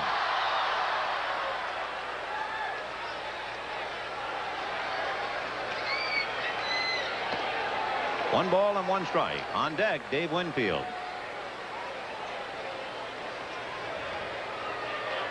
Henderson sees where the ball is off the wall. Now he's going to start digging, and Ferraro's got him coming all the way. You'll see him wave him in. He doesn't even hesitate, and he scores easily. No throw. So Henderson, who is 2 for 3, really spearheading a Yankee attack. There's a drive to center, but Devon White will put it away, and Randolph holding at second base. Then what these two guys mean to this ball club, pretty indicative of what they've done so far today. And as you realize, together they've missed 97 games. Henderson has 2 singles. Randolph has 2 doubles. Henderson has scored twice. Randolph has knocked in 1 and scored 1. Ricky Henderson 4 hits in his last 6 at-bats. And the Yankees now have scored 14 runs in 12 innings against the Angels. And they have really chewed them up in this series. 8 runs last night. Winfield grounded out and singled. Strike. 0-1. For the Angels, they still have 6 games to play with Kansas City. But then the remaining 19, they play Texas, Chicago, and Cleveland. In fact, their last 12, they play the White Sox and the Indians. And they look at the schedule certainly as being in their favor. That's a strike. What makes it very difficult for the Angels, they do not have any games left against Minnesota. They don't have any games left against Oakland.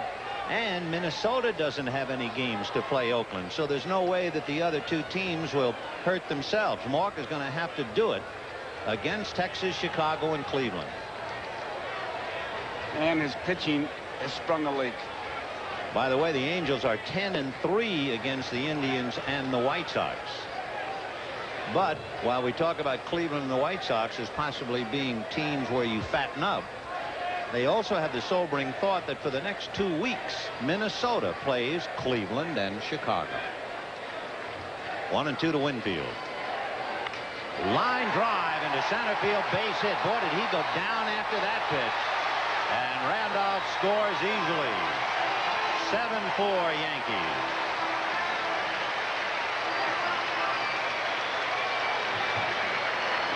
Winfield sees that run on at second base, and he's not worried about strikes. That's out of the zone. Just tried to hit it back up the middle and does a good job of it. Then picks up another big run. In the Angel bullpen, Jack Lazorko begins to loosen up.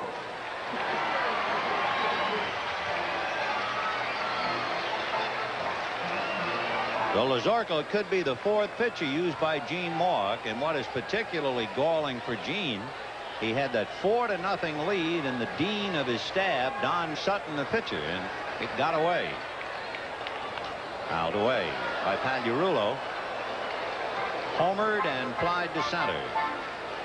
His home run against Sutton, the fly to center against left-handed Gary Lucas. Yeah, we're talking, and it's fitting, in talking about Greg Nettles, and his memory came back strongly today with Guidry going against Sutton, and then to see Pagliarulo, because Pagliarulo, with his 30 home runs, now 31, the third highest by a Yankee third baseman, except for Nettles, who had 37 in 1977, and Nettles, who had 32 in 1976. So it's indeed appropriate. 0-2. There goes the runner. The pitch is strike 3. They don't need a play at second base. The hitter was out at the plate. So Pagliarulo is called out on strikes, and the inning ends at the end of 4-7-4 Yankees. We'll be right back after these messages from your local station. This could very well have been a rather inflammatory pitch. Sure could have, because he calls it a strike. Pags thinks it's inside. Boone is not waiting for the call. He throws, which says to Pagliarulo, well, he thought it was a ball. But I think the thing that was bad after this, and of course he called him out, didn't need to, is that Shulak started to walk towards third base. He and Pagliarulo got into it, and then he went down to talk to the third base umpire. Get away from him when you call him out. High fly ball to right field. Pasqua has it, however, and that will retire Bob Boone. Actually, though, John Shulak went down to third to tell Tim McClellan that his daughter Jackie was going to have her 9th birthday on the 7th. Well, he should have waited till this next inning and gone down and talked to him. Well, he wants to make sure Tim will send her a card. Because he was talking to Pagliarulo, telling him about Jackie's birthday, going down to third base. See? Bless you, Jackie. We're sending you a lot of love. She's 9. Here's Dick Schofield. She walked and flied to left and scored a run. Stole a base. 7-4 Yankees. We're in the top of the 5th inning, 1 out. If you don't think Guidry's turned it around, he made 36 pitches in the first inning, 41 pitches the next 3 innings. That is really one of the great mysteries. 1-1. I know how they can solve it. Tell me how they can solve it. Just say to Guidry it's the 2nd inning. You know, that's like that when you hit the ball out of bounds in golf. The second one's always down the middle, right? Pretend it's the second. Sure. I see. Yeah. 1-1. Don't give up your day job, Vin. That's what Stengel used to say, right? Remember the left-hander he had from Yale? Ken McKenzie with the Mets. Line to center. And the sliding catch by Gary Ward. Nice play. Gary really had that thing all the way, and he was so sure. That was up there pretty good. He was going to make sure he got in front of it. It was a knuckleball going out there that was hit that hard. And the batter will be Wally Joyner, and now Guidry's retired 11 in a row. Joyner has doubled and flied to center. Just to conclude, we're talking about Casey Stengel and Ken McKenzie. Ken was a left-hander who had pitched for Yale University. He was the early Ron Darling, right? And when Kenny would come in a very tough situation, Stengel would go out and say, "Kid, make believe it's Harvard." 1 ball and no strikes. Wally Joyner from BYU in the count 1-1. 7-4 Yankees in the 5th.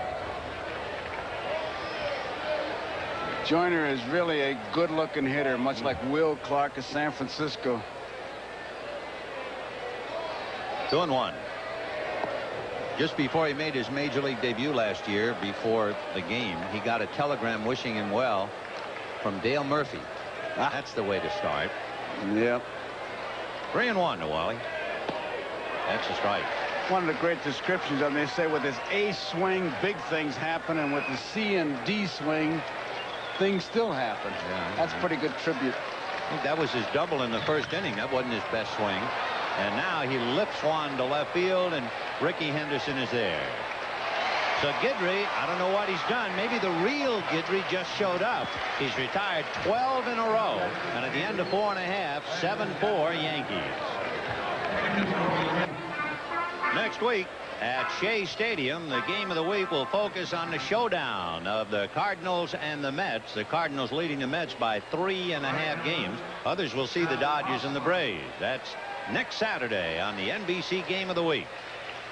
They tell me that Cardinal Mets series at Shea, I've been told anyway, is a sellout for the weekend.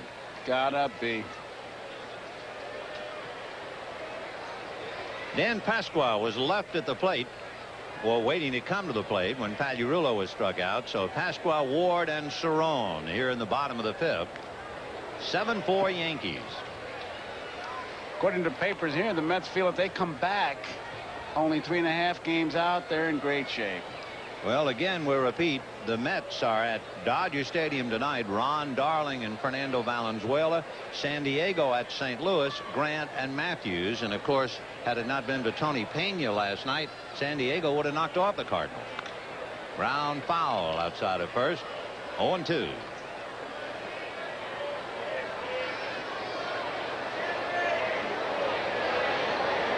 You could really write a book when you look over in the Angel dugout and realize that 2 of the more maligned people in baseball are together for the first time as Pasqua strikes out. Remember the second guessing that Gene Mauch took in the aftermath of the '86 playoffs with the Red Sox, and seated in that dugout with Gene, Billy Buckner. And of course, Billy Bucks really got chewed on. You could write some story about that dugout. Boy, I tell you, that's a shame. The kind of year and the kind of career that Buckner has had, that they're going to remember him for a ground ball. Yeah, that's life. The drive to center, fading on the ball, is Devon White. It's over his head and against the wall. And Gary Ward is going to stop at second. He was looking for help, staring at Mike Ferraro. And Ferraro didn't stop him, but Ferraro just made no sign, and Ward decided he'll hold at second.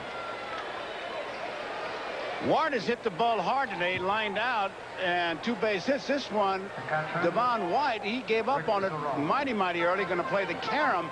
I don't think he could have caught the ball, so he thought he was positioned perfectly, and Ward knows he's got at least a double. Now he picks up the coach looking for help to see if he's going to come over. Perhaps the Yankees have only one sign, either a wave to keep coming or no sign, meaning stop. And that's why Henderson, after seeing, and the ball was in no man's land, it was pretty tough to decide whether White or Armas was finally going to run it down. So it's a double for Gary Ward. The Yankees now with 2 home runs and 3 doubles in their 11 hits, leading 7-4. Rick Cerrone. 0-2. Cerrone, of course, will remember this year. He's pitched 2 games. He finished 2 games. He worked 2 innings, walked 1, struck out 1, did not allow a hit, a run, nothing. A secret weapon.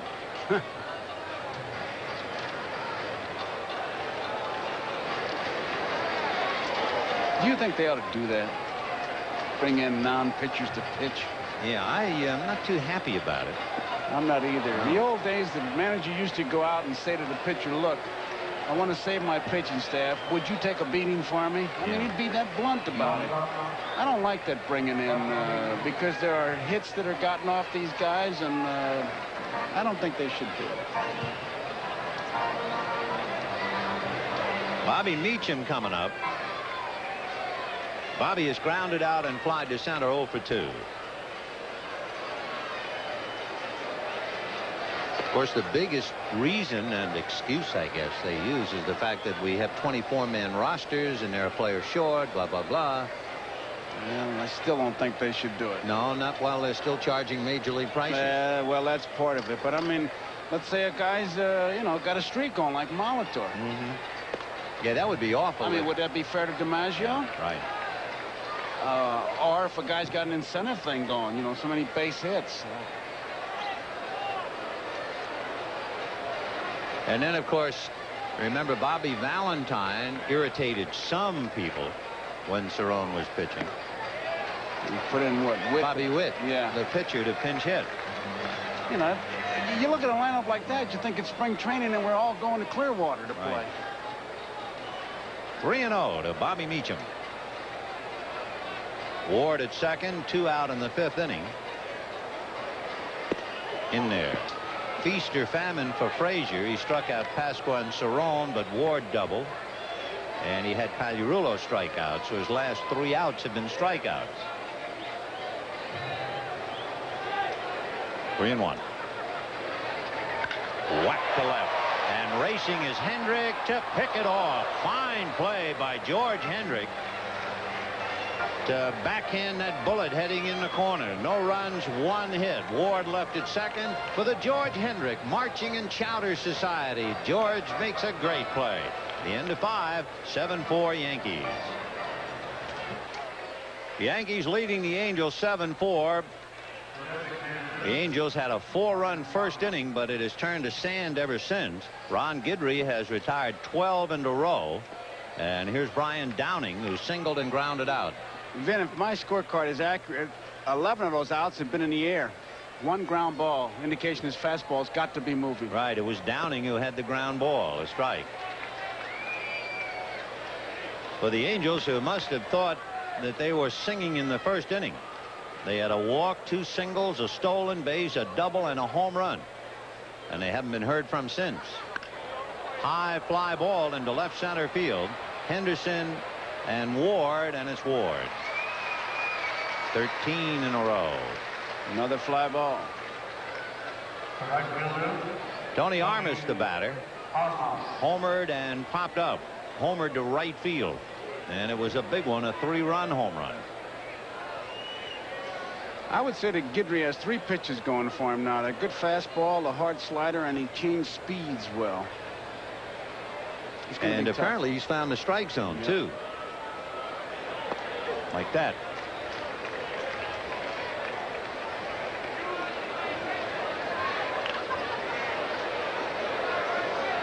No balls and 1 strike. You know, another thing about the Angels, we were talking before about how the defense has really turned around. It was so good last year, and it is poor this year. Gene Mauch looks at a couple of 3 pitchers on his team from this year and last year, and there's a huge difference. Line foul. Discount Mike Witt. He's the ace of the staff. Sutton, Candelaria, and McCaskill at this time last year for Gene Mauch had won 42 games. In 1987, Sutton, Candelaria, and McCaskill on this date have won 20. That's a big fall off. Candelaria, by the way, goes tomorrow against Tommy John. 0-2. Now, there were reasons for that, of course. McCaskill was out from the middle of April till the middle of July. Candelaria was on the disabled list. But any way you cut it, there's a difference of 22 victories. Foul back out of play. Boy, I tell you, you watch Guidry, he's just a different pitcher entirely. When a man just gives you 1 pitch, it's tough to work a ball game as a catcher. Gives you 2 pitches, it makes it easy. If he gives you 3 pitches to work with, all you have to do is remember the fingers you put down. I was thinking, too, if we had the soundtrack of the first inning There were wolves baying at Yankee Stadium. And Piniella just stood quietly and chewed his gum. And now Guidry is chewing the Angels. That's 14 in a row. Rick Cerone doing a fine job behind the plate, and he made the defensive play of the day, and it was on George Hendrick. He still got the mask right there, Vin. Just got rid of it. Now watch him find the wall right there. He did. He knows exactly where he is and snatches it with that overgrown pair of pliers. Great play by Rick Cerone, the defensive play of the day. 14 in a row retired by Ron Guidry. Hendrick has fouled out to Cerone twice. And a busted bat, little pop fly to Don Mattingly in foul ground. 15 in a row.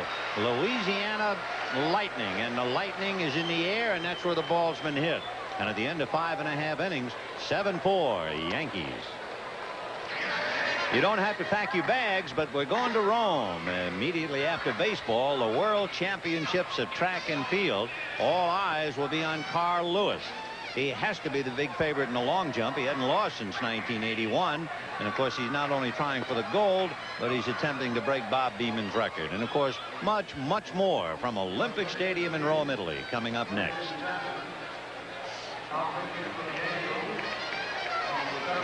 Coming out on the mound at Yankee Stadium, and I'm sure as he came in, it had to really mean something special to him.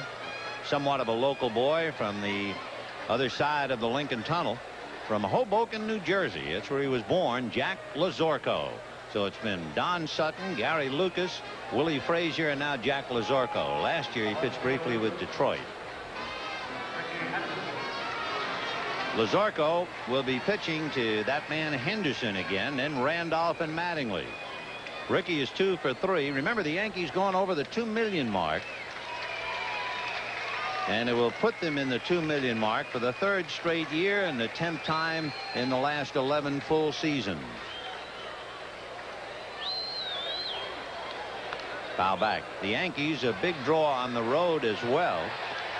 And they're the first club in the major leagues to exceed the 2 million mark both at home and on the road this year. When you said big draw on the road, reminds me, Ken Nigro, you remember the... Oh, yeah. He had a great line. He said, working for the Yankees is like traveling with the Pope. Wherever you go, there are people. People in hell. Ricky Henderson strikes out. 1 away. Willie Randolph grounded out and doubled twice. 7 runs, 11 hits for the Yankees. 4 runs, 4 hits, all in the first inning for the Angels. After DeCinces walked to open up in the 2nd inning, Ron Guidry has retired 15 consecutive hitters. 4-1. I think the big thing about that are all those pop flies and fly balls. That's pretty indicative of the kind of stuff he's got. 1 ball and no strikes to Randolph. Mattingly on deck. In there, 1-1. By the way, we were talking about next week.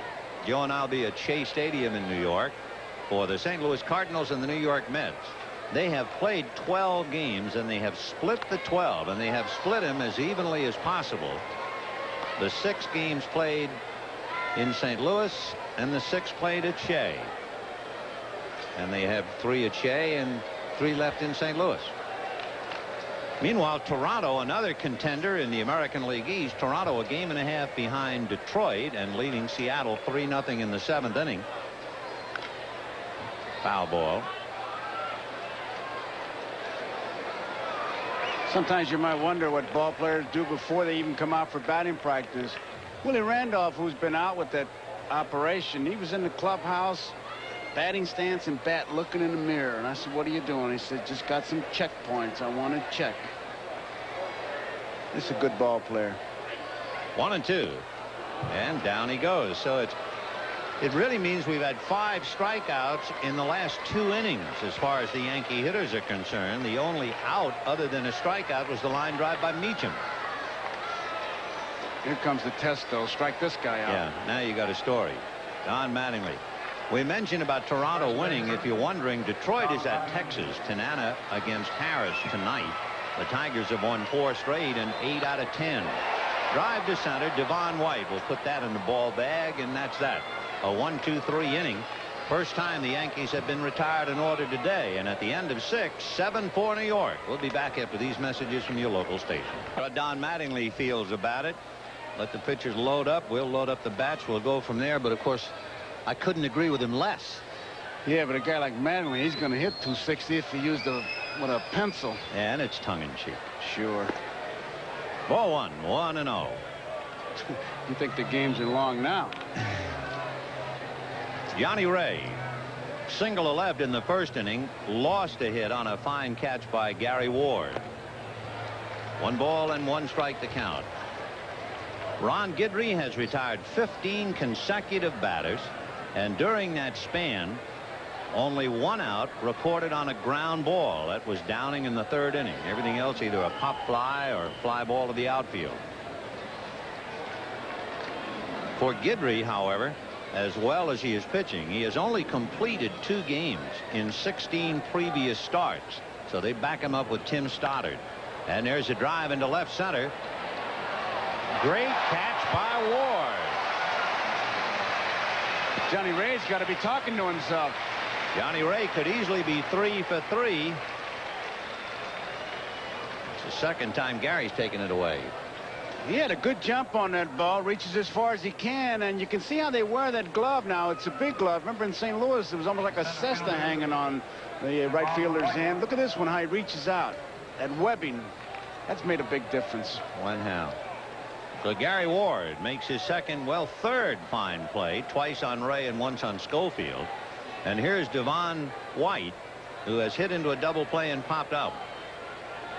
In talking now about the fact that Guidry has retired 16 consecutive batters, what is really interesting, he does not have a strikeout. Now, we're talking about a fellow who struck out 14 in July, who 9 years ago struck out 18, but not a strikeout. High fly ball into deep left center field. Henderson and Ward, and it's caught by Ward. Wow, that's 4 plays he's turned in out there. He took another extra base hit away. He went a long way for that one. He needs a breather. He's still going. He finds that wall. That's the important thing. He knows he's close. Makes the grab. And Lou Piniella said, wait a minute, talking about needing a breather. You've been saved back-to-back by Ward. You've been saved 4 times in the last 3 2/3 innings by Gary Ward. The Ward's going to make a highlight film today. And Piniella is out there talking to Ron Guidry. I think he's really trying to give Ward a breather is what he's doing. There's no strategy to be talked about here. I mean, the man has retired everybody. I'll guarantee you we've seen the numbers of the outfielders, but it was Ward who needed the breather, not Guidry. Ron Guidry had come into today's game having made 96 strikeouts. He had 14, as we told you, his high, and his last time out, he struck out 10 Oakland A's. That was on the 31st. He's had 7 a couple of times. He had 9 earlier this year against Toronto. And he doesn't have a strikeout, and he's retired 17 batters in a row. And here's DeSancey, who walked and flied to left. Ball 1. Would have been funny if Piniella goes out, talks to Guidry, and then looks out and waves to Ward as if say, are you ready? Ward waves out, okay, I'm ready. Usually when an outfielder needs a breather, it's because balls are going off the wall, but the Yankee guys are catching them. 1-0. Well, Big Stoddard is still throwing back at Guidry, so he's ready if they think that needle is hit empty, but he's just getting them out, and that's the name of the game, one way or the other. 3-0. I don't know if it's just me, but talking to Piniella before the game, Ben, I think he's a better manager now having gone through that losing streak, because I think he learned about himself. I think he learned about his ball club, because there are guys when the ball club is losing, you find out about them. When you're winning, you accept everything. And you know, that phone call was really the beginning of the terrible time for Piniella and the Yankees when they hit the skids. August the 3rd, they began 6 of 7 road series. August 4th was the phone call, and they had just snapped out of it, having lost 14 of 21. And that's it. So Piniella has decided, okay, you're all right as long as Ward is healthy, but once you start walking people, and when he walked to Sensei, he was done. Stoddard will be coming in. To use your expression, Vin, I think Ward's needle was on empty. Yeah. So Piniella makes his way to the mound. Tim Stoddard coming in, and Louisiana Lightning. After having been hit by lightning in the first inning, he came back and gets a standing ovation. Remember his record in September. If he wins today, his lifetime record in September, 34 wins and only 14 losses. He will be a tremendous help down to the wire in the pursuit of Detroit and Toronto. So Guidry went 6 2/3 innings, allowed 4 runs all in the first inning, and now he's gone in favor of Tim Stoddard. 7-4 Yankees. We'll be back. There are a lot of descriptive phrases and sentences associated with baseball, and here comes a dandy. When Gary Ward run down all those fly balls and on the warning track, it brought to mind to both Vin and me, Ellis Clary, one of the great, well, he's just one of the funniest guys I've ever been around. I know you agree with that. Yeah, and how? He said he scouted the pitchers so bad, and I guess Guidry for a while fall in that category. He said the pitcher was so bad that after the inning they had to drag the warning track. Gary Ward has been all over the place. He's made 4 dazzling catches, and now Stoddard is in there. Ball 1. The Yankee bullpen has been a tower of strength. When the Yankees are leading after 6 innings, you know what their record is? 57-3. And this has been the big tower of strength, this guy. You betcha. In fact, the last 3 weeks, the bullpen's been magnificent. Earned run average less than 3. So with Righetti and Stoddard, of course, we must also mention Stoddard last time out. They accused him of scuffing the ball. First they accused Tommy John, and then Stoddard came in and they got all over him. Why would a big guy like that scuff anything? 2-0. And that's popped in the air behind the plate, and Cerrone under it. Well, that will do it as Bob Boone fouls out to Rick Cerrone. It's 7-4 Yankees, and now here's another edition of the 7th inning stretch. You just saw Don Mattingly walk over there to congratulate Ward. Nice catch. When you talk about captains and leadership and that intangible, that's what it's all about. I mean, they may be big leaguers and you hear big money and all that, but when you make the good play, you like to hear it from your teammates.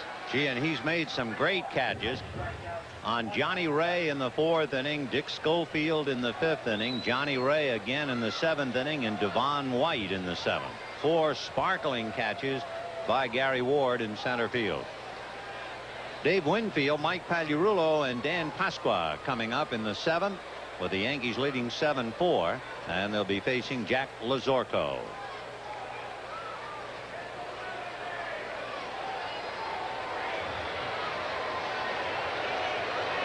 Winfield just trying to loosen up. He must have tightened up between innings or something. I mean, here it is, the bottom of the 7th inning. Well, hey, they call him the stretch limo, so. Yeah, right.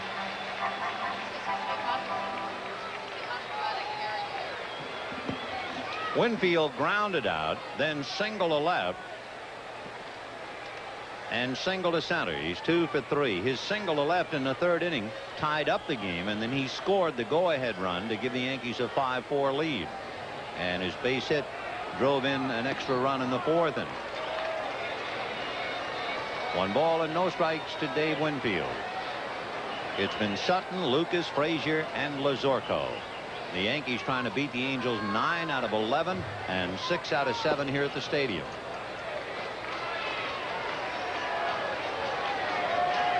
You know, maybe it's just me, but the way Boone caught that last pitch, I think it's almost impossible to catch a ball like that with the glove going down. Yeah, it seems contrary to the law of nature. Drive to left field, and Hendrick, sunglasses down at the wall. Casual George, like a walk in the park. You know, that's why, and I don't blame him at times. They say when he hits a ground ball, he's not running. That's George. I mean, that's the way he is. I mean, that's the way he plays. Judge him on the results. Now, he's not really going all out, bouncing into the wall, but he catches it. And now he hits the wall. He kind of made it look easy, and that was a very difficult play. He's something. He really is. Yeah, George Hendrick. So 1 away on a nice play by George. And here's Mike Pagliarulo, a strike, 0-1. Well, he's got a big glove out there, too.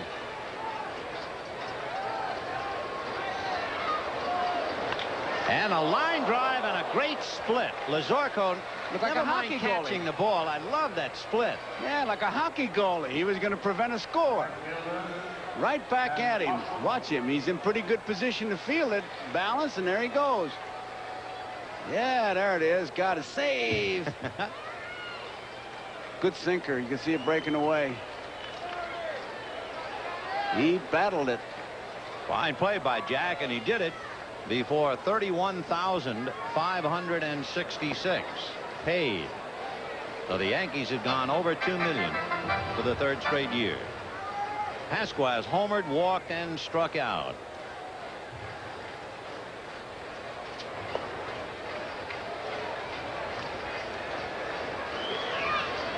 Two 2-0 the count.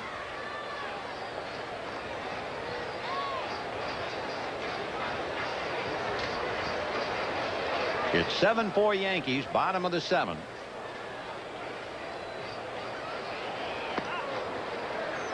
You know, what are some of the greatest teams you've ever heard about? Certainly, you have always heard, when they talk about great teams, they always talk about the 1927 Yankees, right? I mean, that's one of the all-time great teams. There's a roller to the right side, Johnny Ray. Okay, do you know what the 1927 Yankees drew? This year's Yankees, well over $2 million. The 27 Yankees drew 1,100,000, and that was a banner crowd. They didn't see George Hendrick. With football just around the corner, a reminder, don't forget NFL Live, Sundays at 12:30 Eastern.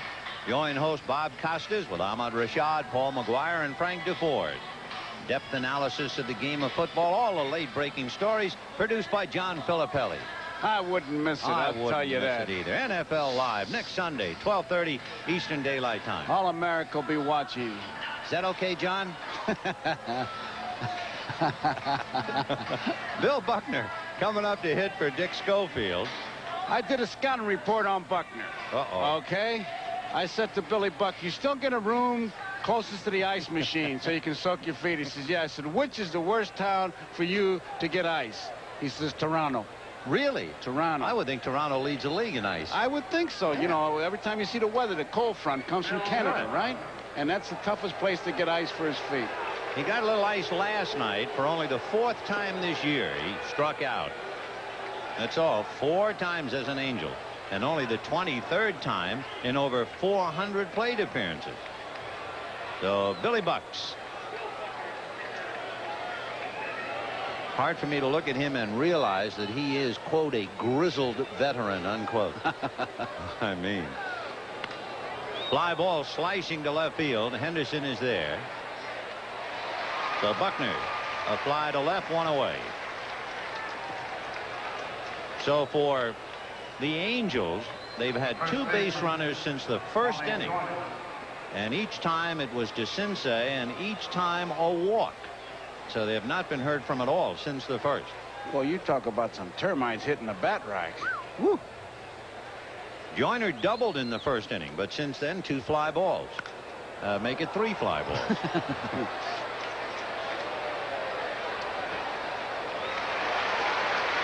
Two down in the 8th inning. Of course, the Angels came into this game with the lowest batting average, team batting average, in the American League. They had a team batting average at 250.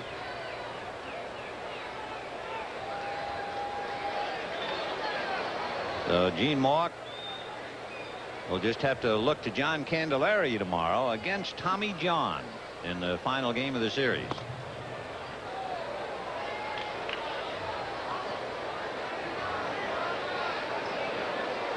Brian Downing singled to right altogether in the 1st inning, and then grounded out and flied out. Boy, if you missed the 1st inning, you wouldn't know the Angels were playing. That's right.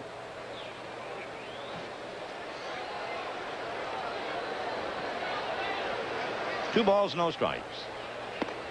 Ball 3. Angels got 4. Then 17 consecutive hitters were retired in order. DeCinces walked, and they lifted Guidry, and Stoddard is trying to finish up for him. 3-1 to Brian Downing.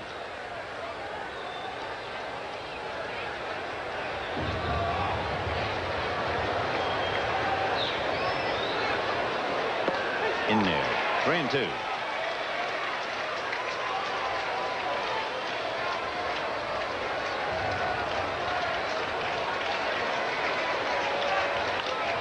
Popped in the air, foul off to the right of the plate. That will carry back in amongst the customers.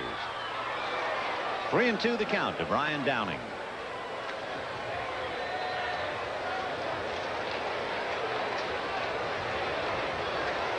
There isn't much to choose as far as the Yankee pitching staff and the Angel pitching staff. The earned run average almost identical prior to today's game. Line to right, Pasqua on the run. So the Angels keep hitting the ball in the air, and the Yankees keep running it down, and we have 7.5 innings in the books. The Yankees 7 and the Angels 4. The Angels make the change. Remember, Buckner batted for Schofield. Gus Polidoro, who has a 9-game hitting streak, but he couldn't find his way into the starting lineup, is going to finish up at short. And what a day Gary Ward has had. Ward lined out hard to right, single to center, double to right center, and has just dazzled in center field.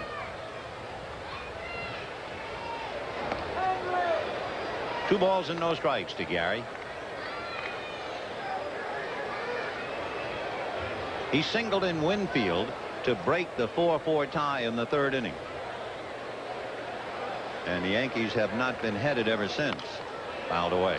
It was 4-0 Angels, then 4-2, and then the Yankees took over 5-4, 7-4, and that's where we are here in the 8th. To look ahead, if you're not keeping score, the Angels in the 9th have Tony Armas, George Hendrick, and Johnny Ray. If anybody gets on, Devon White. Fastball hit in the air to right, fairly deep, but Armas has a play on the track. Might be time to bring you up to date on other games, and here's what we have. Toronto trying to put heat. Remember, they begin the day a game and a half behind Detroit, while they're leading Seattle 3-0 in the 8th. Cleveland pounding the Red Sox 11-2 in the 7th.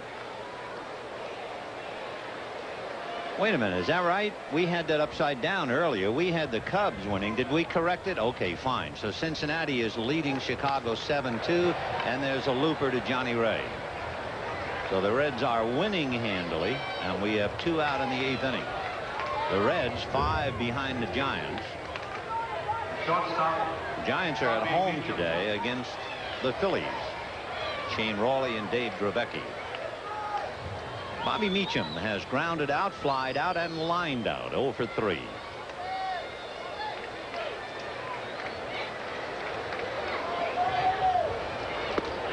So Toronto and the Yankees trying to catch Detroit. Detroit a game and a half in front of Toronto, 5.5 in front of the Yankees. The Tigers play tonight in Texas. They've won 4 straight and 8 out of 10. Boy, how about Doyle Alexander? Comes over there and he's 4-0. Well, I think it was Hank Peters. Baltimore said, hey, what he does in September is just amazing. It sure is. Breaking ball on a good one, 1-2. And Walt Terrell is something like 11-2, if I remember, at Tiger Stadium. 1 ball, 2 strikes. Fastball, a comebacker to Lazorko, and that will take care of Bobby Meacham and the Yankees. And the last 11 in a row, Yankees have gone down. However, at the end of 8, it's 7-4 New York. 9th inning, 7-4 in favor of the Yankees. And Henry Cotto, who has to be some kind of center fielder, takes over for Gary Ward, and Ward moves over to left. All right, Henry, show me a miracle. Yeah, I don't know what he can do to top Ward, Zach. No way. And Gary Ward moves to left, and Ricky Henderson comes out, and there's a fly ball that's not deep enough for Cotto. So Meacham, it's deep enough for Ward. Ward is going to catch the infield flies. Yeah, Gary's on a roll. He's decided to handle everything. If it's up there, let the sure man have it. So 1 out in the 9th. Meacham has the play, but he hears a thundering herd behind him. He gets out there in a hurry. You believe all these pop flies and fly balls? That's right. The ground ball was Downing in the 3rd inning. That's the only ground ball hit by the Angels since the 1st inning. Jack Howell loosening up. He's going to bat for George Hendry. So Howell will become the 3rd Angel pinch hitter. Buckner flied to left. Jones flied to left. And now here's Jack Howell. And I'll tell you something. Having been trained by Jerry Kindle, former major leaguer who's at the University of Arizona, you can bet me. I'll bet the house he takes the first pitch after Rupert swung at the first pitch. Well, Howell, by the way, has had 5 hits in his last 10 at-bats.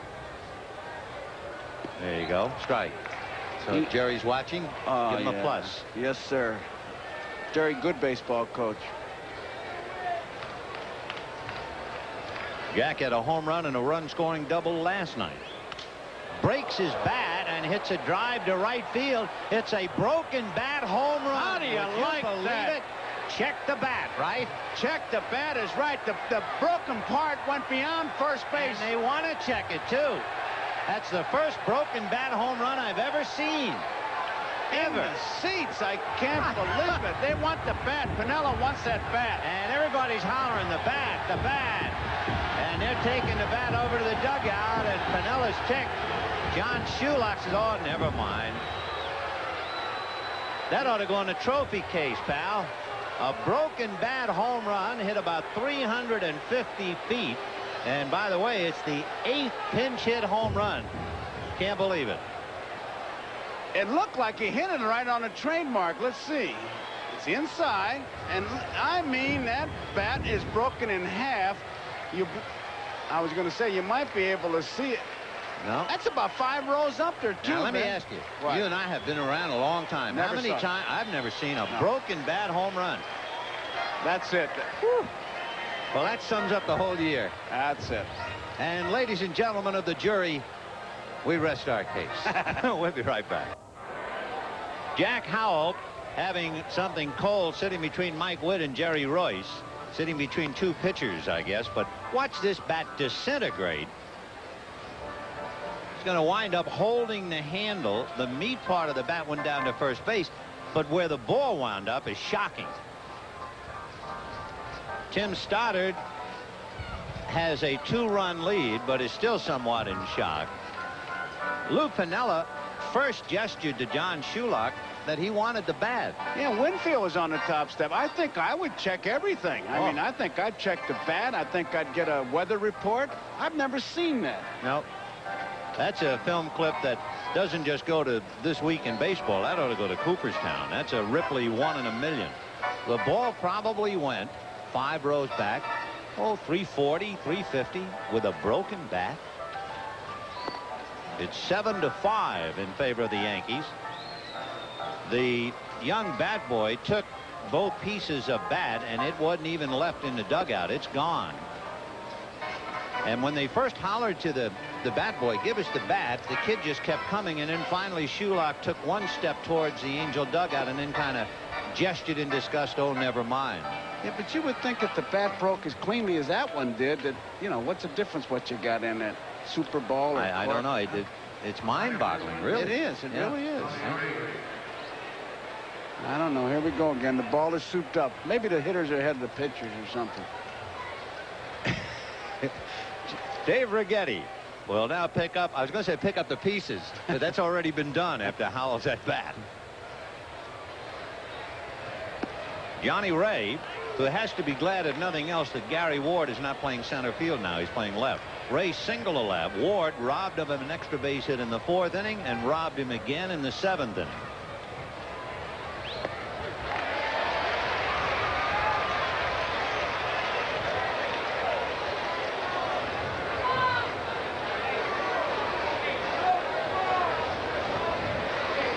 One ball and 1 strike to count. A slow chopper to shortstop, Bobby Meacham. And the Angels are down to their last out. Friends, the Major League Baseball game of the week has been brought to you by Miller Genuine Draft, cold-filtered draft beer. It's as real as it gets. by the heartbeat of America, today's Chevy trucks. By the Prudential, offering a full range of insurance and other financial services. And by Mr. Goodwrench. No one knows your GM car better than Mr. Goodwrench. No one. Tell you what, if you've been here for the 9th inning, you got one for the books. If you were watching, you saw a broken bat home run. And you just saw the first ground ball since the 3rd inning. That kind of game, Halloween. 7-5 Yankees in the 9th. 1-1 the count to Devon White. Hit into a double play, popped up and was robbed by Ward. You know, I still think about that. I've seen fly balls where outfielders have come in and caught him, and I thought, gee, that went a long way. Yeah, right. There's a broken bat, but it's a ground ball, and Meacham might have been distracted by the broken bat, and Devon White is aboard. Look at him. He's still got a piece of the bat in his hand. Now we know why the Angels had 17 hitters in a row retired. Their bats have come apart. The termites got him. I'm telling you, we alluded to that. Look at that. I mean, they're breaking them in half. Oh, they want the piece.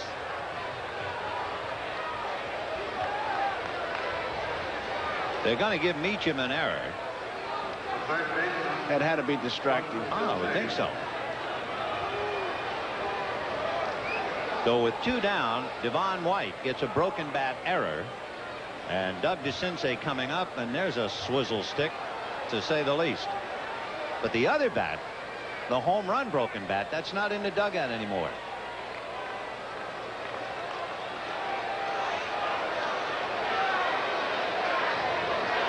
Doug DeCinces walked twice and flied to left.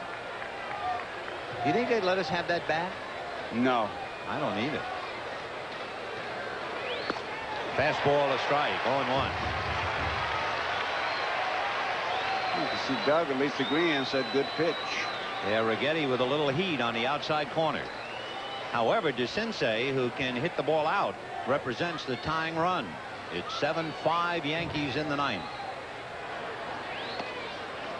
Righetti, just to conclude the thought, because you might very well have it, has allowed 8 home runs this year. Doug DeCinces, as he stands at the plate, has hit 16.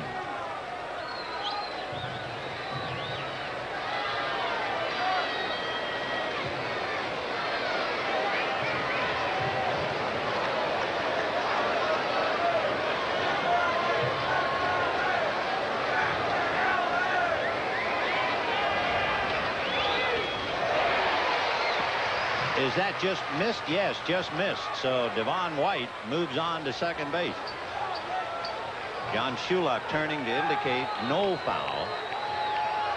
We'll take another look at it. It looked like it was out of the strike zone, and he let up on that pitch. It's not as good fastball, and it just kind of handcuffed Cerrone. You could see he closed that glove and hit right on the heel.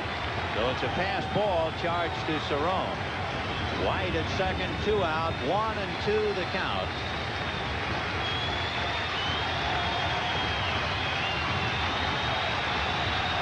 7-5 Yankees in the 9th. Crowd on its feet now as Righetti prepares to pitch to DeCinces, who is maybe distracted by the noise. And they boo him because he backed out.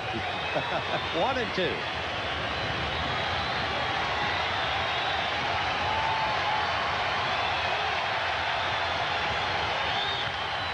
Whacked down the left field line in the corner. Foul. So DeCinces came that close to tying it up. What DeCinces did that time was sit on the fastball, got it, and turned on it too quickly. And look at him try to motion it to stay fair. Knows it's foul. Righetti pulling the other way. Yeah, Righetti genuflecting and praying it would go foul, and it did.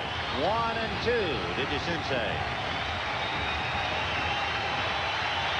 DeCinces is 0 for his last 13 at-bats. 2-2. Boy, that fastball really sailed, and Cerrone going out to talk to Righetti. I can well understand it. Boy, did that thing jump. He just turned it loose as hard as he could, and I think what Cerrone wants to do is just to find out exactly what he wants to do. What does he want to throw? Where does he try to throw it? Cerrone keeps looking at the mitt, at the webbing of the mitt, and that pitch, I think, came close to taking the mitt off his hand. Toronto has defeated Seattle 3-0.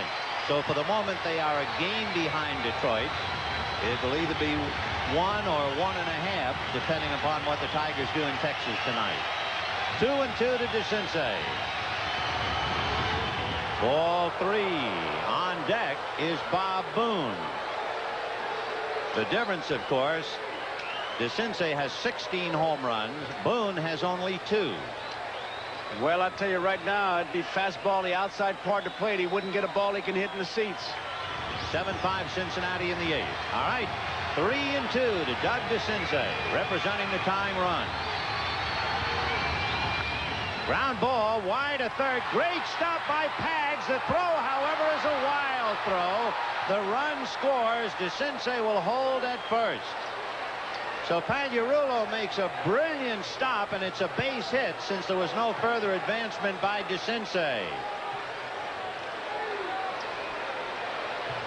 Pagliarulo comes up throwing. It really turns him around is what it does. And he's going to try to make one of those 1 in a million kind of throws and just kind of submarines it. Mattingly had no play, and they get a break that it hits the bottom part of the railing and comes right back into play to where DeCinces could not advance, and now we got Pettis going in to run for him.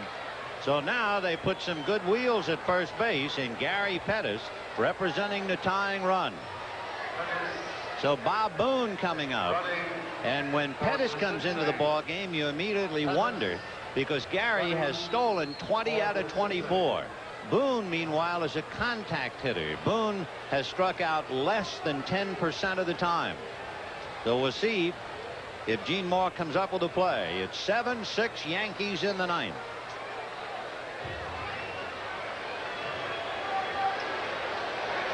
Well, we told you about how strong the Yankee bullpen has been. The Angels have not been a comeback team, and they're trying to do it now. On a broken bat home run, a broken bat error, a pass ball, and a single. What an inning. Well, here's Boone, 0 for 2. Boone sacrificed in the second inning, fly to center and fouled out, and Piniella saw his team down 4-0 and come from behind. He doesn't want it to have to happen to him. 0-1 to Boone.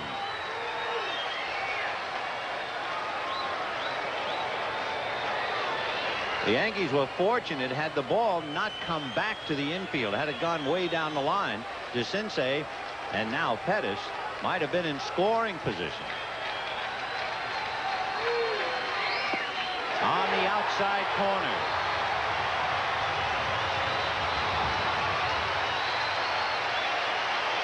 Now is when Cerrone has to be alive, because with 2 strikes, Pettis may be trying something to get in scoring position, but with 2 outs, you're almost handcuffed. Yankees 7, Angels 6, 2 out in the 9th, and the crowd on its feet. Just missed the corner. Oh, what a pitch to take. And Moore, knowing that he has a guy up at the plate who's been in 1,900 games, it took a lot to take that one. Outside. 1 ball and 2 strikes.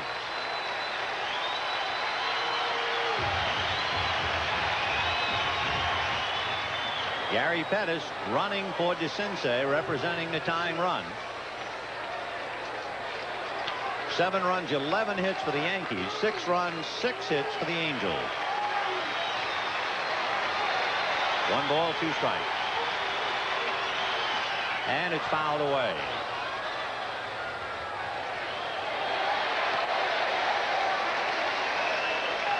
Dave Righetti trying to save this one. Righetti with 25 saves this year.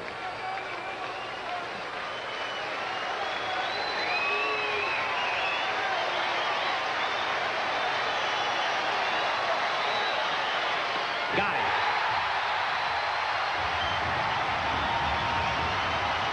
For the Angels, they came up a buck short.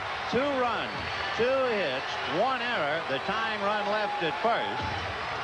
Today's NBC Miller Lite Player of the Game is outfielder Gary Ward. Miller Lite is happy to present a check for $1,000 in the name of Gary Ward, who was absolutely scintillating.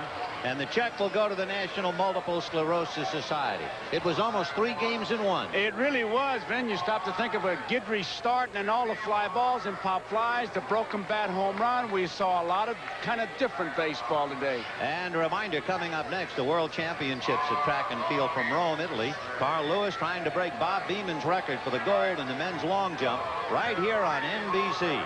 A reminder again, the Yankees beat the Angels 7-6. Ron Guidry is 34-14 in September, and the American League East is still alive. For Joe Garagiola, this is Vin Scully. We'll talk to you from Shea Stadium next week, and from Yankee Stadium, so long.